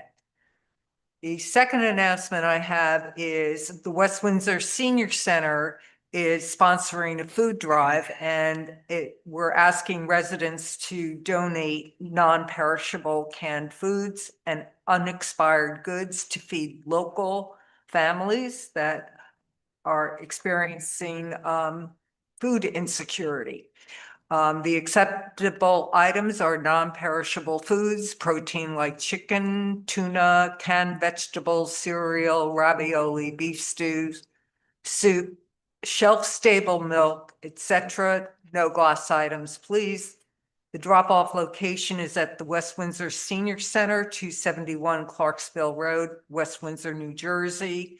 The collection period will begin November 12th and end on November 21st, and all donations that are collected will go to Send Hunger Packing and the Little Free Pantry. For more information, you can call the Senior Center at 609-799-9068.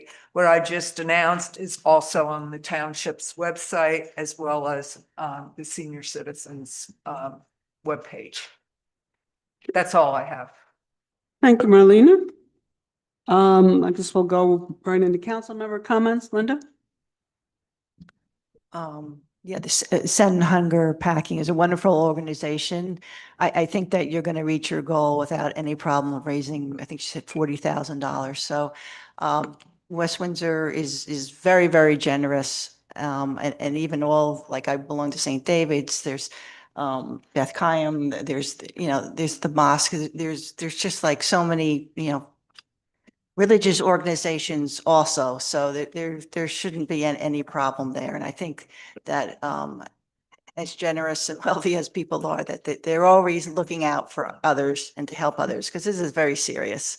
So thanks, for coming out and letting everybody know to be even more generous, because it's hard times for many people right now. The businesses we just discussed that, so I'm not going to make any further comments on that.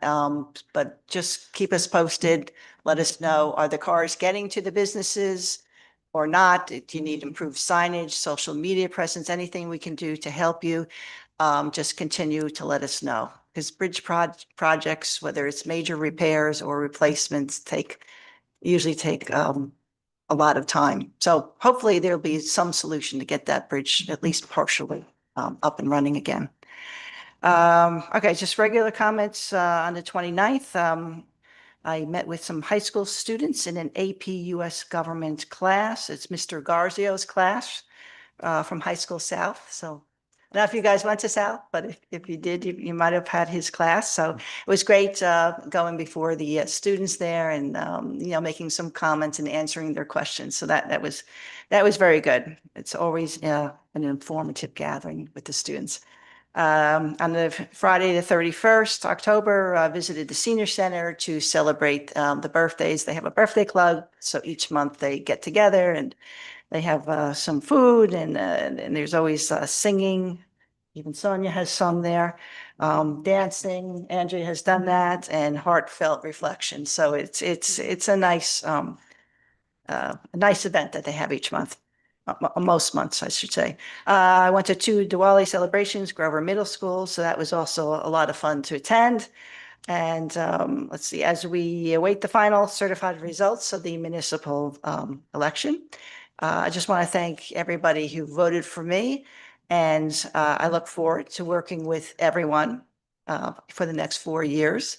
And the election's over, so I represent everybody. And always, whatever input you have, any ideas, please let me know. Congratulations, Mayor and your wife Punit, for becoming a grandfather.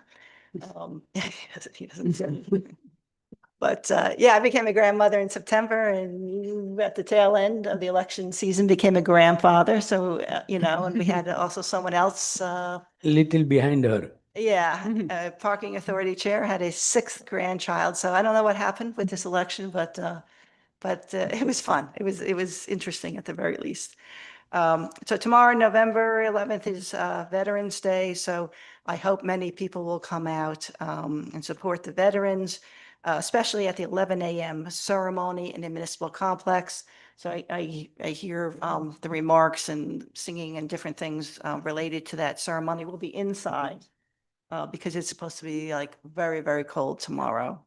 So we'll be here. So everybody, please come out and support our veterans. And we thank our veterans for their service and their bravery in preserving our freedoms of our nature that we certainly cherish.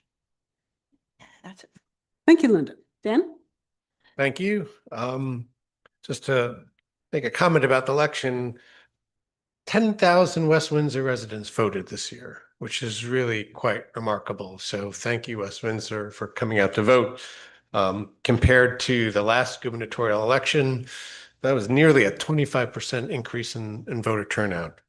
Not quite as high as presidential elections, but it's wonderful to see people engaged and having conversations and talking about what's important to them, because that's how we learn to represent everybody, and that's the formation and what drives good government. Thank you for Allison and Elizabeth for stepping up to promote scent hugger packing, and specifically for this one project. It's people like you in our community that make this community so wonderful and why people want to live here. And it's scary when you really think about how many people truly are suffering and in need. And that need didn't just happen because of the shutdown. That's a year-long thing. And I think we can all start looking at this much more seriously and continue to be generous and help our neighbors. There's actually numerous programs in addition to the fund drive for the gift cards. That's a very specific cash donation. As Marlena pointed out, there's actually a food drive donation at the senior center, sort of related, because SHOP is managing that as well. The farmers market is also available for contributions. They actually, again, year-round provide assistance to shoppers there who are using SNAP and the associated debit cards. So that's another place that you can make in addition to the contributions that you're making today. So again, thank you for stepping up to doing that. I think you're really setting an example for everybody in West Windsor to start paying attention to these issues. Thank you. Thank you. Thanks, Dan. Sonia? Thank you. I don't want to go into detail because I think pretty much everybody has covered everything. Congratulations, Mayor, on becoming first-time grandparent. I think that's an exciting time. So enjoy the baby time as much as you can when you do get some time and to do that. Thank you, Elizabeth, and Allison, for bringing up SHOOP. I do work with SHOOP and Melissa quite a bit, so thanks for bringing that up. I know there's, in addition to the farmers market and senior center, there are many other food drives that are happening. I know in my neighborhood, we are collecting for Homefront and Trenton Children's Society. So there is, I don't see an issue getting to your goal. So I think that would be great. And I know in schools, we do collections through the nurses in various schools. I have kids in the schools right now, so, and I'm also involved with PTSA. So one thing we could do is, I do have a PTSA board meeting coming up. Actually, tomorrow I am in a meeting with the superintendent in the morning. That's why I won't be able to attend the Veterans Day ceremony. I can bring that up there as well. And maybe we can send out a message through the weekly newsletters, because that goes to every household in the school. So I think that might be a great way of getting the word out. So I can certainly talk to the superintendent and we see what we can do that. Okay.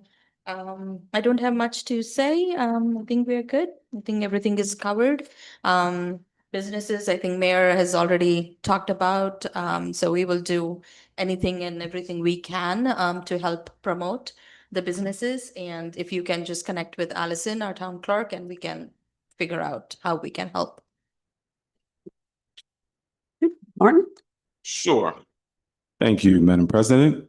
To the businesses that have been suffering, obviously, due to the bridge, I have felt some of your type of pain before in terms of trying to market and promote to the local township.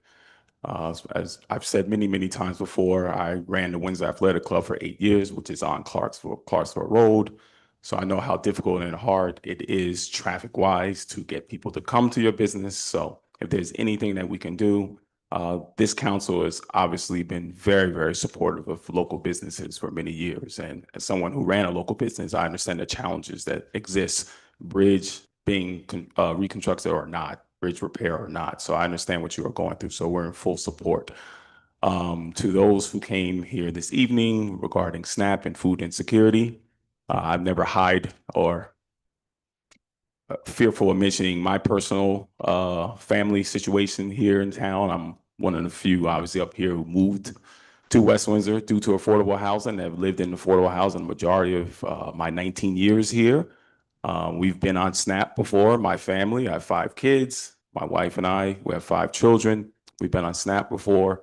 So much so, I remember many, many years ago, I believe one of my children in kindergarten or first grade wrote a journal about why mommy and daddy had a full basket of groceries and had to put it back because we had a card issue. So I have felt the pain for many, many years, and not just something that's going on now. Obviously, as Councilman Dan Weiss mentioned, these are long-term issues that exist in this nation and in this state and in this community to many. Although we do have a very middle class to affluent community, there are many individuals within the fabric of this township who do suffer financially and food-wise. One of the many reasons I have never played victim, I've always been out here helping people because I also grew up in a very poor urban community in North Jersey. So I know what it is to be on the have-not side of things. And I think sometimes we're remiss by the beauty and the fabric of this community, which is incredible and great, and not realizing that there are those who are suffering. So I do charge this township and many people in this community do have resources, either financial or connection to businesses to obviously contribute and help for this cause. And let us not just look at the cause of right now, let us look at the cause in the future, because as someone who has had many financial difficulties, food, bills, things of that nature over the 19 years living here, they just don't always disappear. And we should never look down upon somebody. If you look down upon somebody, it's for you to put your hand out and help them get up. That is what we should do intellectually, academically, financially secure, as many in this community are. We should be about our neighbor. We should be about being a blessing to the next person. And as we do more of that, we will be a better community. So I'm in full support. I did want to write something. I did write a little something, so I'm being long-winded tonight. I apologize, Madam President. I'm usually say I'm brief, and when I do that, it means I'm going to talk a long time. So tonight, I just wanted to say, I wanted to commend all of the mayoral and council candidates for putting their names in a race to run for local government in this election. I've run in 4 elections, 2 school board, 2 for town council. Congratulations to projected winners of the mayor race, Memorate, and projected council winners, Linda Jeeves and newly elected Joe Charles. This election, like most of the recent elections, to put it lightly, was very contentious and a close race and displayed differing opinions and ideas on the state of West Windsor moving forward. Many voices were heard from both election teams, but West Windsor spoke and the results will be clear, evident, and fair. From my involvement throughout the years and living here for 19 years, I've personally known pretty much every West Windsor Town Council member, and of course, Mayor Shing and Mayor Marate, who have been the mayors my 19 years living here. Understanding the dynamic and intricacies of local government, it is understatement to say that I have absolute respect and admiration for both them, Mayor Shing, Mayor Marate, and for all council members before us on this dais. With that said, I've said this before, but I will repeat it because sometimes it gets forgotten. I do sincerely believe we have one of the most engaged town council administrations we have ever had since I've lived here. And that is not any criticism of past township members or administrations. We also have the most diverse ethnically and politically council group. As the first Black man elected to council in our 228-year history, as you look at us, we have 2 Jewish Americans, 1 Indian American, 1 Polish American, 3 Democrats, 1 Independent, 1 Republican. West Windsor, this is true democracy, transparency, and the majority of the ethnic and political makeup of the almost 30,000 residents is represented right here on this dais. As a community, we should all be proud of having this diverse town council West Windsor has ever had in terms of ethnicity, race, business background, educational background, sports, political affiliation, cultural and social connectivity, and overall life experience. This is what true political involvement on the local election should look like, and collectively as a township, we have done great things to get to this point. There are a few that may disagree, but many who fully agree. So let it be known, West Windsor is definitely not failing the grade at all. Of course, there's a lot of work that remains, but we are on the right path and have been on the right path. For example, as township, our township has been voted one of the top 25 to 30 townships to live in the country, one of the top townships in the state. We do have one of the top school districts in the state, 2 top high schools on the top 5 AAA rating, long-term AAA rating, and of course, our residents, as you are sitting right here, are beyond incredible. In addition, since the pandemic, the state of New Jersey has seen a huge decline in retail businesses, and we just spoke about our support for businesses. But in the last 4 years, we've had large growth of businesses come to town, too many to name in the last 4 years, when a third of businesses in New Jersey, due to the pandemic, did close down. With the aforementioned and many other important factors to make up in this beautiful, vibrant community, there's no evident and clear indications that overall this township has not been on the true progression and of excellence. Is there a lot of work to do, a lot of planning to do, and strategic and dedicated work to continue in the efforts of having an inviting, safe, inclusive, social, and cultural environment that is important to most in this community? An astounding yes. Too much is going on in this world right now for size and division to take precedence in this town. If we disagree on something, that is fair. But the hard work, knowledge, experience, dedication, commitment, sacrifice from our families, we as council, mayor, and administration continually exercise should never be taken lightly or disrespected because you may disagree on one topic or another. Let's show, moving forward, some civility and humanity across the board. For the most part, we absolutely do just that. But for some reason during election season in September and October, divisional comments and interactions build up exponentially. The nation is very divided right now. We see this politically, we see this on news, you see this on social media, on so many different topics and fronts. We can all agree on just that. But collectively, right here in West Windsor, there's actually so much for us to be thankful and grateful for. Our family, our health, our careers, our educational system, our neighbors, our police, our local government, and our residents. We have a beautiful community, and we are supremely blessed. Trust me, we are supremely blessed to live in West Windsor.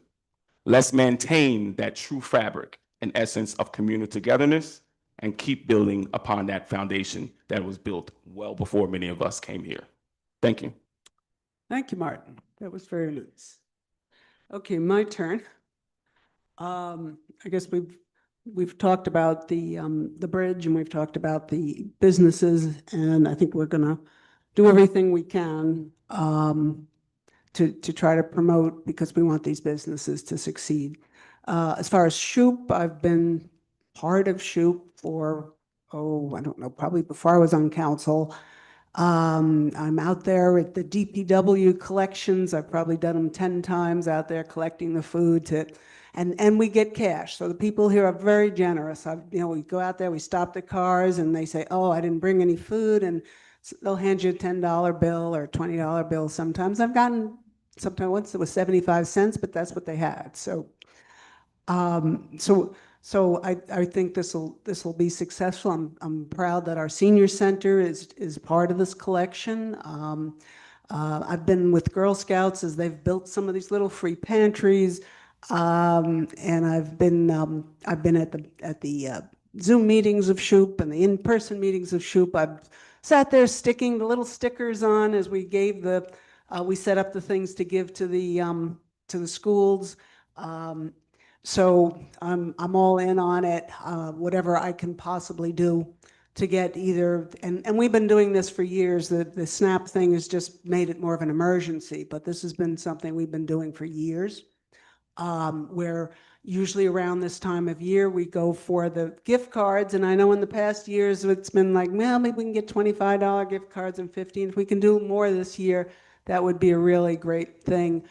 We did back at the WAC. I remember Martin would help us when he worked there. We did our collections at the WAC. Even during COVID, we put our masks on and people drove up and we unloaded their cars. So I think this town will be very, very generous when it comes to this. I want to congratulate, I guess, unofficially, Mayor Marathi, Council VP Linda Jeevers, and Council candidate Joe Charles on winning this Hard Fort West Windsor Township election, and I want to thank all candidates at all levels for putting yourself out there. Only those of us who have run for public office know how hard it can be. I also wish to invite everyone to our Veterans Day ceremonies tomorrow. My father, father-in-law, and several uncles were World War II veterans, so this is always a very special day to me. Veterans Day comes around the anniversary of Kristallnacht, which for those who don't know, means Night of Broken Glass, when in 1938, the Nazi hooligans in Germany went around breaking windows and destroying Jewish stores and property. Today, we're seeing the same thing happening in Europe and even the United States, and I know my relatives who served our country would want everyone to stop and think what that kind of behavior leads to. Thank you to all who voted, including the 3,383 West Windsor residents, that's about a third, who voted early. Mayor Marathi, Council VP Jeeves, and I worked hard advocating for the early voting location in the middle of West Windsor, and of course want to thank the county for doing this for us. Sometimes you can do something in this job you feel really good about, and that's one of those times.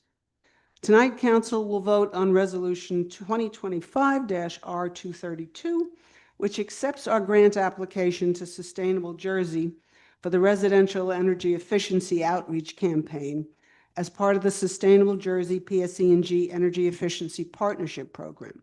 Congratulations to West Windsor for applying for and receiving this grant. It'll provide us $2,500 in additional resources, such as a website and mailings to promote the PSE&G cost savings programs that are available to West Windsor residents. It's good for the environment and good for the residents. All residents are eligible, and the lower income residents will learn of opportunities to save on some or all of the costs of these energy savings projects. The ability to receive this grant money is one of the benefits of being a Sustainable Jersey municipality. We just received our recertification at the highest silver level, and I look forward to having West Windsor honored at the Sustainable Jersey Luncheon at the League of Municipalities the week after next. In the past couple of weeks, I've been to several community events. The wonderful West Windsor Diwali celebration was run with the West Windsor Rec Department and a group of community volunteers. The fire safety event was held by our volunteer and paid fire departments, 43, 44, and 45 at the Carnegie Office Complex. And then the Dutch Neck Cemetery, something in my mouth, was held by the West Windsor Historical Society. Thank you for everyone involved for organizing and volunteering for these events. I've also attended meetings represented West Windsor with several committees. The Mercer County EV Steering Committee, which is made up of Mercer County towns, met Tuesday, 10/28, and is working on switching the county fleet to EVs and improving charging capabilities in Mercer County. West Windsor is, of course, in the forefront, and we will be voting on our third EV for our fleet tonight. The Ashen Pink Watershed Committee of the Watershed Institute, which has been meeting for several years, also had its meeting on 10/28. Most towns in this watershed are involved. I'm thrilled to announce that we found out on October 30th that the grant application to the New Jersey Department of Environmental Protection to fund a regional watershed management plan has been approved. This is, I believe, the first of its kind in the state. Thank you to Mayor Marathi for his letter of support to the DEP. And the Upper Millstone Watershed Committee of the Watershed Institute had its second meeting on Tuesday, 10/30. We're in two watersheds, if anyone's curious. And we will be looking to do a similar joint project for water quality and for flooding related to the MS4 permit. They also have many members from the Upper Millstone Watershed. And that's all I had to say. And Allison, do you have any announcements? I just have a little more specifics about tomorrow's Veterans Day ceremony. Include the sandwiches in it. Yes. So beginning at 10 a.m. at the Dutch Neck World War II Monument, there'll be a short ceremony there. Following 10:30 at the All Wars Memorial here at the West Windsor Municipal Complex, and ending at 11 a.m., or I should say beginning again at 11 a.m. at the American Legion Centennial Memorial, and a Veterans Day ceremony here in Room A. Okay, thank you. So I hope anybody who is available during the day will attend. go to the public hearing now. Okay, 2025-14, an ordinance establishing Chapter 166 entitled Towing and Storage of Vehicles of the Code of the Township of West Windsor, 1999.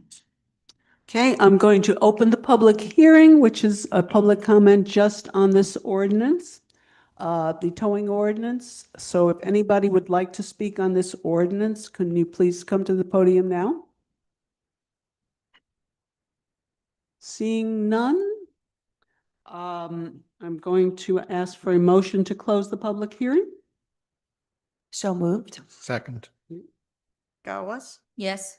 Chevers. Yes. Weiss. Yes. Whitfield. Yes. Mandel. Yes. Thank you.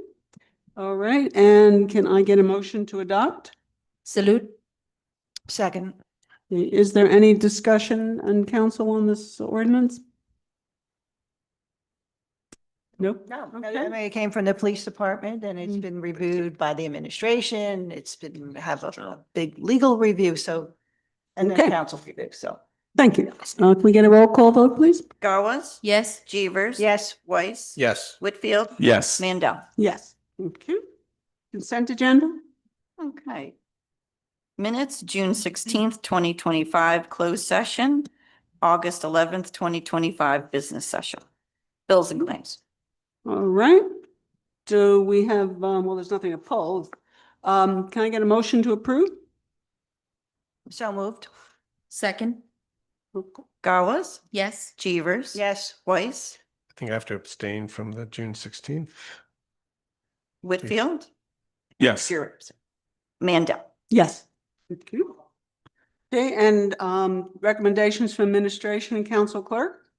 2025-R232, authorizing the insertion of a special item of revenue into the 2025 municipal budget from the Sustainable Jersey PSE&G Energy Efficiency Partnership Program, $2,500.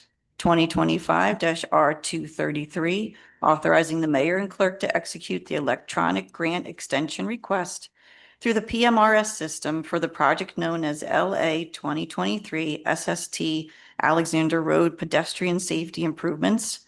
2025-R234, authorizing the mayor and clerk to execute the electronic grant extension request through the PMRS system for the project known as LA 2023 Bike West Windsor Township Conover Road Connection to South Post Road. 2025-R235, authorizing the mayor and clerk to execute the electronic grant extension request through the PMRS system for the project known as LA 2022 Bike North Post Road Connection to South Post Road. 2025-R236, authorizing the mayor and clerk to execute the electronic grant extension request through the PMRS system for the project known as MA 2024 Woodmere Way Improvements. 2025-R237, authorizing the release of escrow balance for tax map revisions for the project known as Princeton University's Lake Campus, EN 19-10. 2025-R238, authorizing the business administrator to purchase HP toner from SHI International Corp. Under the New Jersey Cooperative Purchasing Alliance, contract number CK04, subcontract 24-38 with the County of Bergen, $5,000. 2025-R239, authorizing the business administrator to purchase one 2026 Polaris Ranger Crew 1000 North Star SXS Utility Task Vehicle, UTV, for the police division from Atlantic City Cycle Center through Sourcewell Cooperative Purchasing Contract number 091024-PSI, $33,079. 2025-R240, authorizing the business administrator to purchase one 2025 Chevrolet Blazer EV LT AWD, including factory options for the Division of Health from Mark Anthony Chevrolet Incorporated, doing business as Pellegrino Chevrolet through Educational Services Commission of New Jersey, ESCNJ, Cooperative Pricing System number 65 MCES CCPS contract number ESCNJ 23/24-11, $50,410. 2025-R241, authorizing the mayor and clerk to execute a 120-hour service retainer for the municipal network from StarNet Solutions, Inc., $14,400. 2025-R242, authorizing the mayor and clerk to execute a professional services agreement with Center State Engineering for construction administration and observation services for the project known as 2025 Sidewalk Repair Program Project, $29,000. 2025-R243, authorizing the mayor and clerk to execute a contract with T. Fiotakis Construction LLC for the 2025 Sidewalk Repair Program, $145,866. And 2025-R244, authorizing the mayor and clerk to execute an agreement for renewal of membership in the Mid-Jersey Municipal Joint Insurance Fund for a period of 3 years to expire January 1, 2029. Does anybody wish anything pulled? Seeing none, can I get a motion to approve? So moved. Second. Gawes? Yes. Chevers? Yes. Weiss? Yes. Whitfield? Yes. Mandel? Yes. Thank you. Okay, there is an additional, there's no introduction of ordinances, so we do have one additional 15-minute public comment period, 3-minute limit. Does anybody wish to make a public comment? No? If there's nobody, I still have to Come on, you ask. might as well make it 3. Thanks. Okay, all right. Oh, So how long do these normally go? We're Uh, done by now. it's usually done. We did, There are some meetings that have gone. Usually. some have gone very long, but this has a Board of Health meeting, so you have a separate meeting with, and we did have a discussion on a ordinance, which is unusual addition to that. We did have a presentation on something that went for a while, which is important. And there were a number of people here to give public comments and what? No, it's good. And you're making the meeting longer. All right, I'm making it long. So now I've gone. Go on. Keep chance to go this long. Yes, Thank you. Okay, that's it. That was it. Oh, okay. Well, now you know for next time. Thank you. Okay. All right. And that doesn't even include that we're having the, Committee reports. yes. Oh, and that we do have a closed session at the end. Yes. All right. Committee reports. Martin, we'll start with you. Don't have a committee report tonight. Planning board will meet next Wednesday, November 19th here at 6:30 p.m. Thank you. Sonia? Affordable housing meeting was canceled for November. They meet next on December 4th. Parking authority meets this week on November 12th. Thank you. Dan? Board of Ed met last week. 2 interesting presentations. One, their annual HIB review, which was very encouraging as they are showing trends of incidents going down.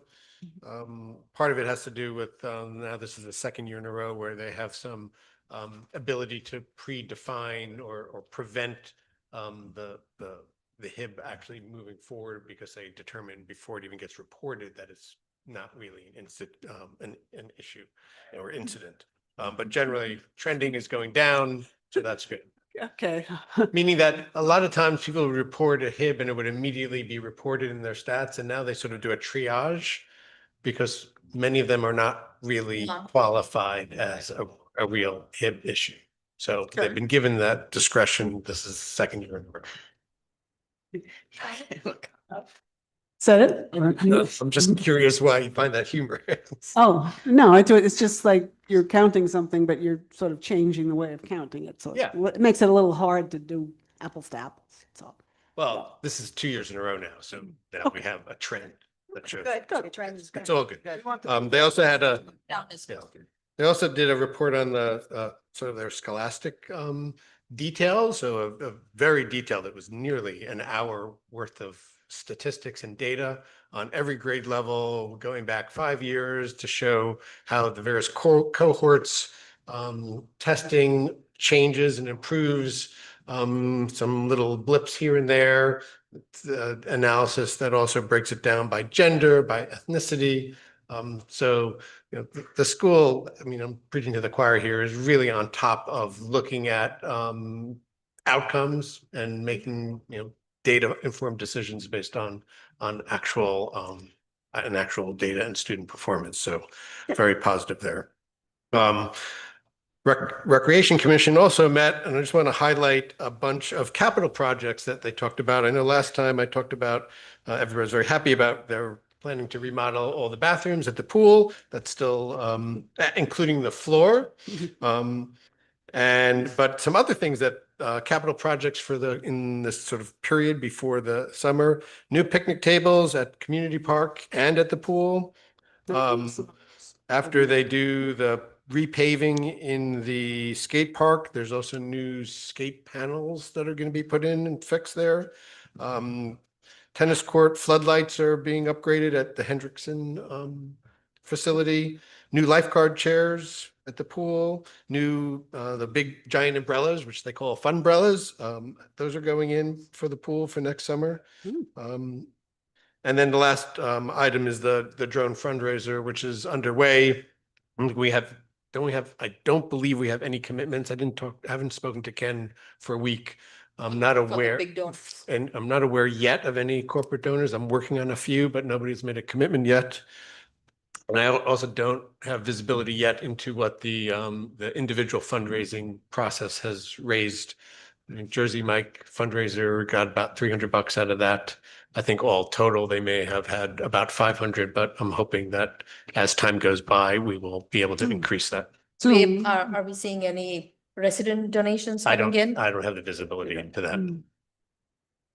That was actually the shoot Jersey Mike one did really well. Yeah. Yeah, that was The problem now is that we have all these conflicting asks Yeah. for donations. So I have a possible donor that I'm working on, so Yeah. I'll keep you posted on that. and that's all I have. Thank you. Thank you. Linda? Yeah, the November 26th Shade Tree Commission meeting has been canceled. That would have been the day before Thanksgiving, okay? However, there will be a special Shade Tree Commission meeting on Wednesday, November 19th, 6:30 p.m. in Conference Room B in the municipal building. For that meeting, I'll be down at Atlantic City with the rest of you guys. Yeah. The Shade Tree Commission had sent the mayor amendments to the current Shade Tree Commission ordinance. It's mostly about their responsibilities and things like that. So I need to, if you can review it and talk to the mayor about it, because I'd like to get that introduced, if possible, this year. It's not a heavy lift on these things, but I want to get that one. It's in queue. Yeah, it's in queue. Allison and I have a system. Yep, right. Well, I want to get this one out of the queue if we can, because there's another one coming early next year, the bamboo they've been discussing. So they're going to finalize that on the November 19th. I believe we'll see that on the agenda once it's posted. And that's it for me. Okay. Yeah. All right. And the EC, the Environmental Commission, is going to meet on Thursday, so report next time. Okay, best discussion on best practices submission. Everybody should have gotten a copy of that. I believe we've got something like a 43 score, and I think you needed, what, a 32, 33 to get. Actually, I'll give a brief overview because part of the requirement of the Division of Local Government Services is that I give a brief overview. The Division of Local Government Services annually issues a municipal best practices inventory, which you have a copy of. That inventory is difficult to compare from year to year because the questions change. Getting to the questions, there are a total of 50 scored questions, 37 dealing with core competencies, which address statutory and regulatory compliance obligations and other issues critical to sound municipal finance and operations. The best practices questions total 13. And that involves fiscal and operational practices that are of significant benefit to municipalities, but are not foundational in nature or uniformly applicable to all municipalities. In our instance, most of the best practices, I think all of the best practices questions, total of 13, do apply to West Windsor Township. And then there are 20 unscored questions. Those questions are scattered throughout the inventory, and the aim is to provide information that the Division of Local Government Services wants to aggregate. Some of the questions, there was a concentration of questions dealing with the lead testing program. So they're gathering information as to, I guess, how towns are administering the program. In some instances, construction code offices are handling it. Ours in particular has contracted that work out because it does require a skill set that we don't have without having to hire another full-time person. So in all, there are a total of 70 questions. The score for those questions that the town answered, out of 43.5, the township scored 43. What this means is that the township will get its final quarter or final aid payment in full.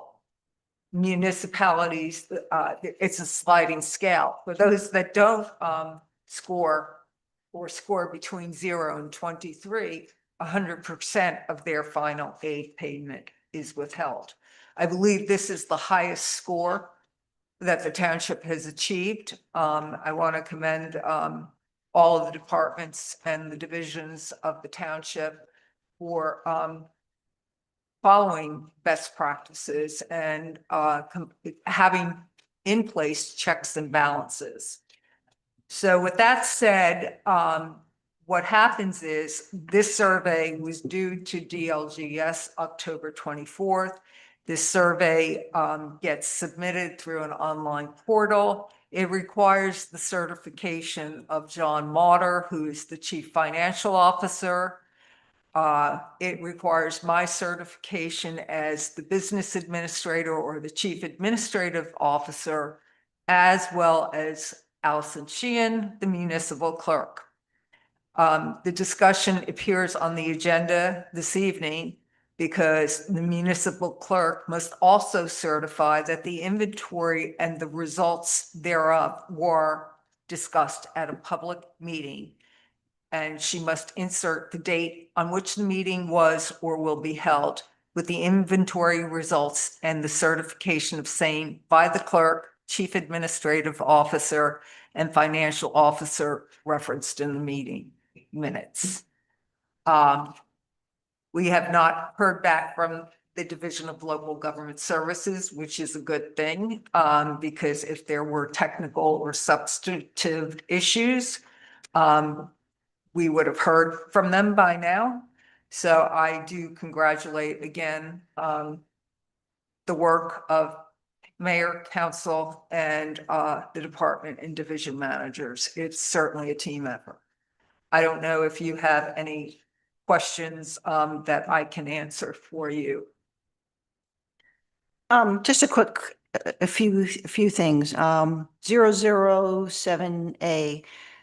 It's not for points, but it says if your municipality permits one or more classes of cannabis businesses, does your municipality impose a local cannabis tax pursuant to NJSA 4048-1? So we said no, but I was thinking maybe that's NA is not applicable. Is that what NA means? They require us to answer a certain way. We had to answer no. No. You either allow it or you don't. Okay. And the township, there was a township council, and I think most members that sit here tonight introduced and adopted an ordinance whereby we have chosen. Oh, yeah, Yeah. yeah, no, I know. Yeah. Yeah, it's So, just the way they frame it. Honestly, Yeah. this information is submitted, it cannot be changed, and it was answered in the format. It's preset. You select yes, no, Yeah. and in some instances, non-applicable. For instance, non-applicable applies to the issue dealing with I think it's business opportunity zones or enterprise. Yeah, number 9 is not applicable. Yeah, it's just weird because 7B is an if statement, and if the if statement is not applicable, then the answer is non-applicable. Right. But in 7A, it's also an if question. But Yeah. yeah. And part of the reason for the points, there are some points associated with unscored questions because it's basically extra credit, so to speak, that adds towards Got it. the 43, Probably the would make a difference. 43.5. And all of this is discussed in excruciating detail in the local finance. notes. I bet. Yes, so I tried to summarize it as best I could. Yep, thank you. In 50, it's unscored again. I don't see an answer next to it. Again, 050. Yeah, yeah, right. There's no answer. Oh, no, I think that one is a. There's a yes, redevelopment.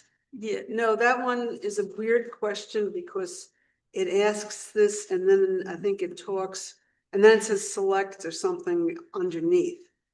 Well, I think it It's kinda means, I weird think way it this is done. means unlicensed, like municipal clerk and. Yeah, but then- All but of that, then- so but I that's- thought you're supposed to write down, yeah. Really, that question should have been a title for the questions below it, because I looked at that last night. Yeah. And it turned, Again, yeah, that's the way they This is not wrote it. designed by the township, Yeah. Given to you. it is designed by a state agency. and they had to goes give a through a rigorous review process, believe it or not, So- before it's released. No, they gave it a line number, but they didn't give it a yes, no, or anything to answer because everything underneath it were the answers. So that's how they had to, they couldn't, I don't even think it's a typo. I think they had to give it a line number because that's the way they set this That's thing up. just how it's set up. And I then, think so, yeah. or professional. So there is no way to answer it.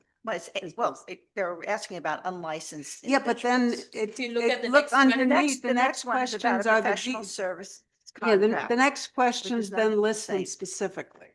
It's just a way of, it's just. a You can form. say discussion ensued, Allison, in the meeting minutes. Discussion on how the DCA designed the form that ensued, yes. Well, Don't put that to the DCA though. No, so- it was very specific. It was just unlicensed individual. Our professionals are licensed, so I'm not like worried about it, but it's just, I didn't see, Yeah. I didn't see an answer to that. That's all I'm saying. right. That's it. Yeah, I know it looks weird. Should we see this before it goes No. out? No? Yeah, we have to answer. Like- We have to respond Right. to it. We wind Right. up gathering the information. And honestly, this is not a function of this body. It's not a function. That's just an information session. That's right. The fact that we're Right. getting our last full amount of aid payment is what you need to know. Right. But the administration must answer this. Oh, yeah, no, you guys did a very, very good job. No, I think. We only it's question great. this because Good. like, we're supposed to look at this publicly, Yeah. review it and. Well, they You're, could make we're, this- we're discussing it, and that's what we did. We reviewed it and discussed Right, it. right. If we saw Well, something I specific. just want to say thank you. Great. Thank you. 43 out of 43.5. It's great job, everyone. Thank you. Yes, It's a lot of work. Thank you. Yes. Yeah, you pass too. You know, right? They'll hire us again. All right. Okay. I'm gonna send 2 down to DCA, so we can work on next. Is this yours? Don't put that in. No. Okay, we've discussed, okay, so we have discussed the best practices submission. We've done what's legally required. Any additional administration updates or anything else? I have none. None, Allison? Good. Oh, I guess- I do have one. If any or all of you are attending the league, please make sure you attend the session offered by the MEL the municipal excess liability fund. We all do that. The township gets a $250 credit for each governing body member, and I too go through the training. thought it was 100. No, it's $250. 100 twice. Yeah. So if you're unable to attend it live, What it's session is that again? offered online, but The mail I session. really encourage you to do that. That's for the. We all, we have to scan our barcode. Okay. Not everybody knows. So that's my, It's usually Wednesday afternoon, late afternoon. and Late and I'd like a report from each member of council. It's the biggest. All I know is they ask the same questions at the end each year to guess what the judge is going to say, and nobody ever gets. It's 50-50, so you get about 50-50 is the final. Like, Interesting. Okay, we're gonna go into, so I guess I should do a motion to go into Motion close. to go at this in? point. Yes, motion to go into closed session, please. Motion to go in closed session? Yes, yeah. I. Second. Yes, second, Okay. all in favor? Aye. Now I have to do my read. Whereas Whereas NJSA 10:4-12 allows for a public body to go into closed session during a public meeting. And whereas the Township Council of the West Windsor Township has deemed it necessary to go into closed session to discuss certain matters which are exempted from the public. And whereas the regular meeting of this Township Council will reconvene. And whereas the below stated subject matter shall be made available at such time as the issues discussed therein are resolved and its disclosure would not subvert any particular exemption for convening a closed session. Now therefore be resolved that the Township Council of the Township of West Windsor will go into a closed session for the following reasons as outlined. Discussion of there'll be no action taken when we reconvene.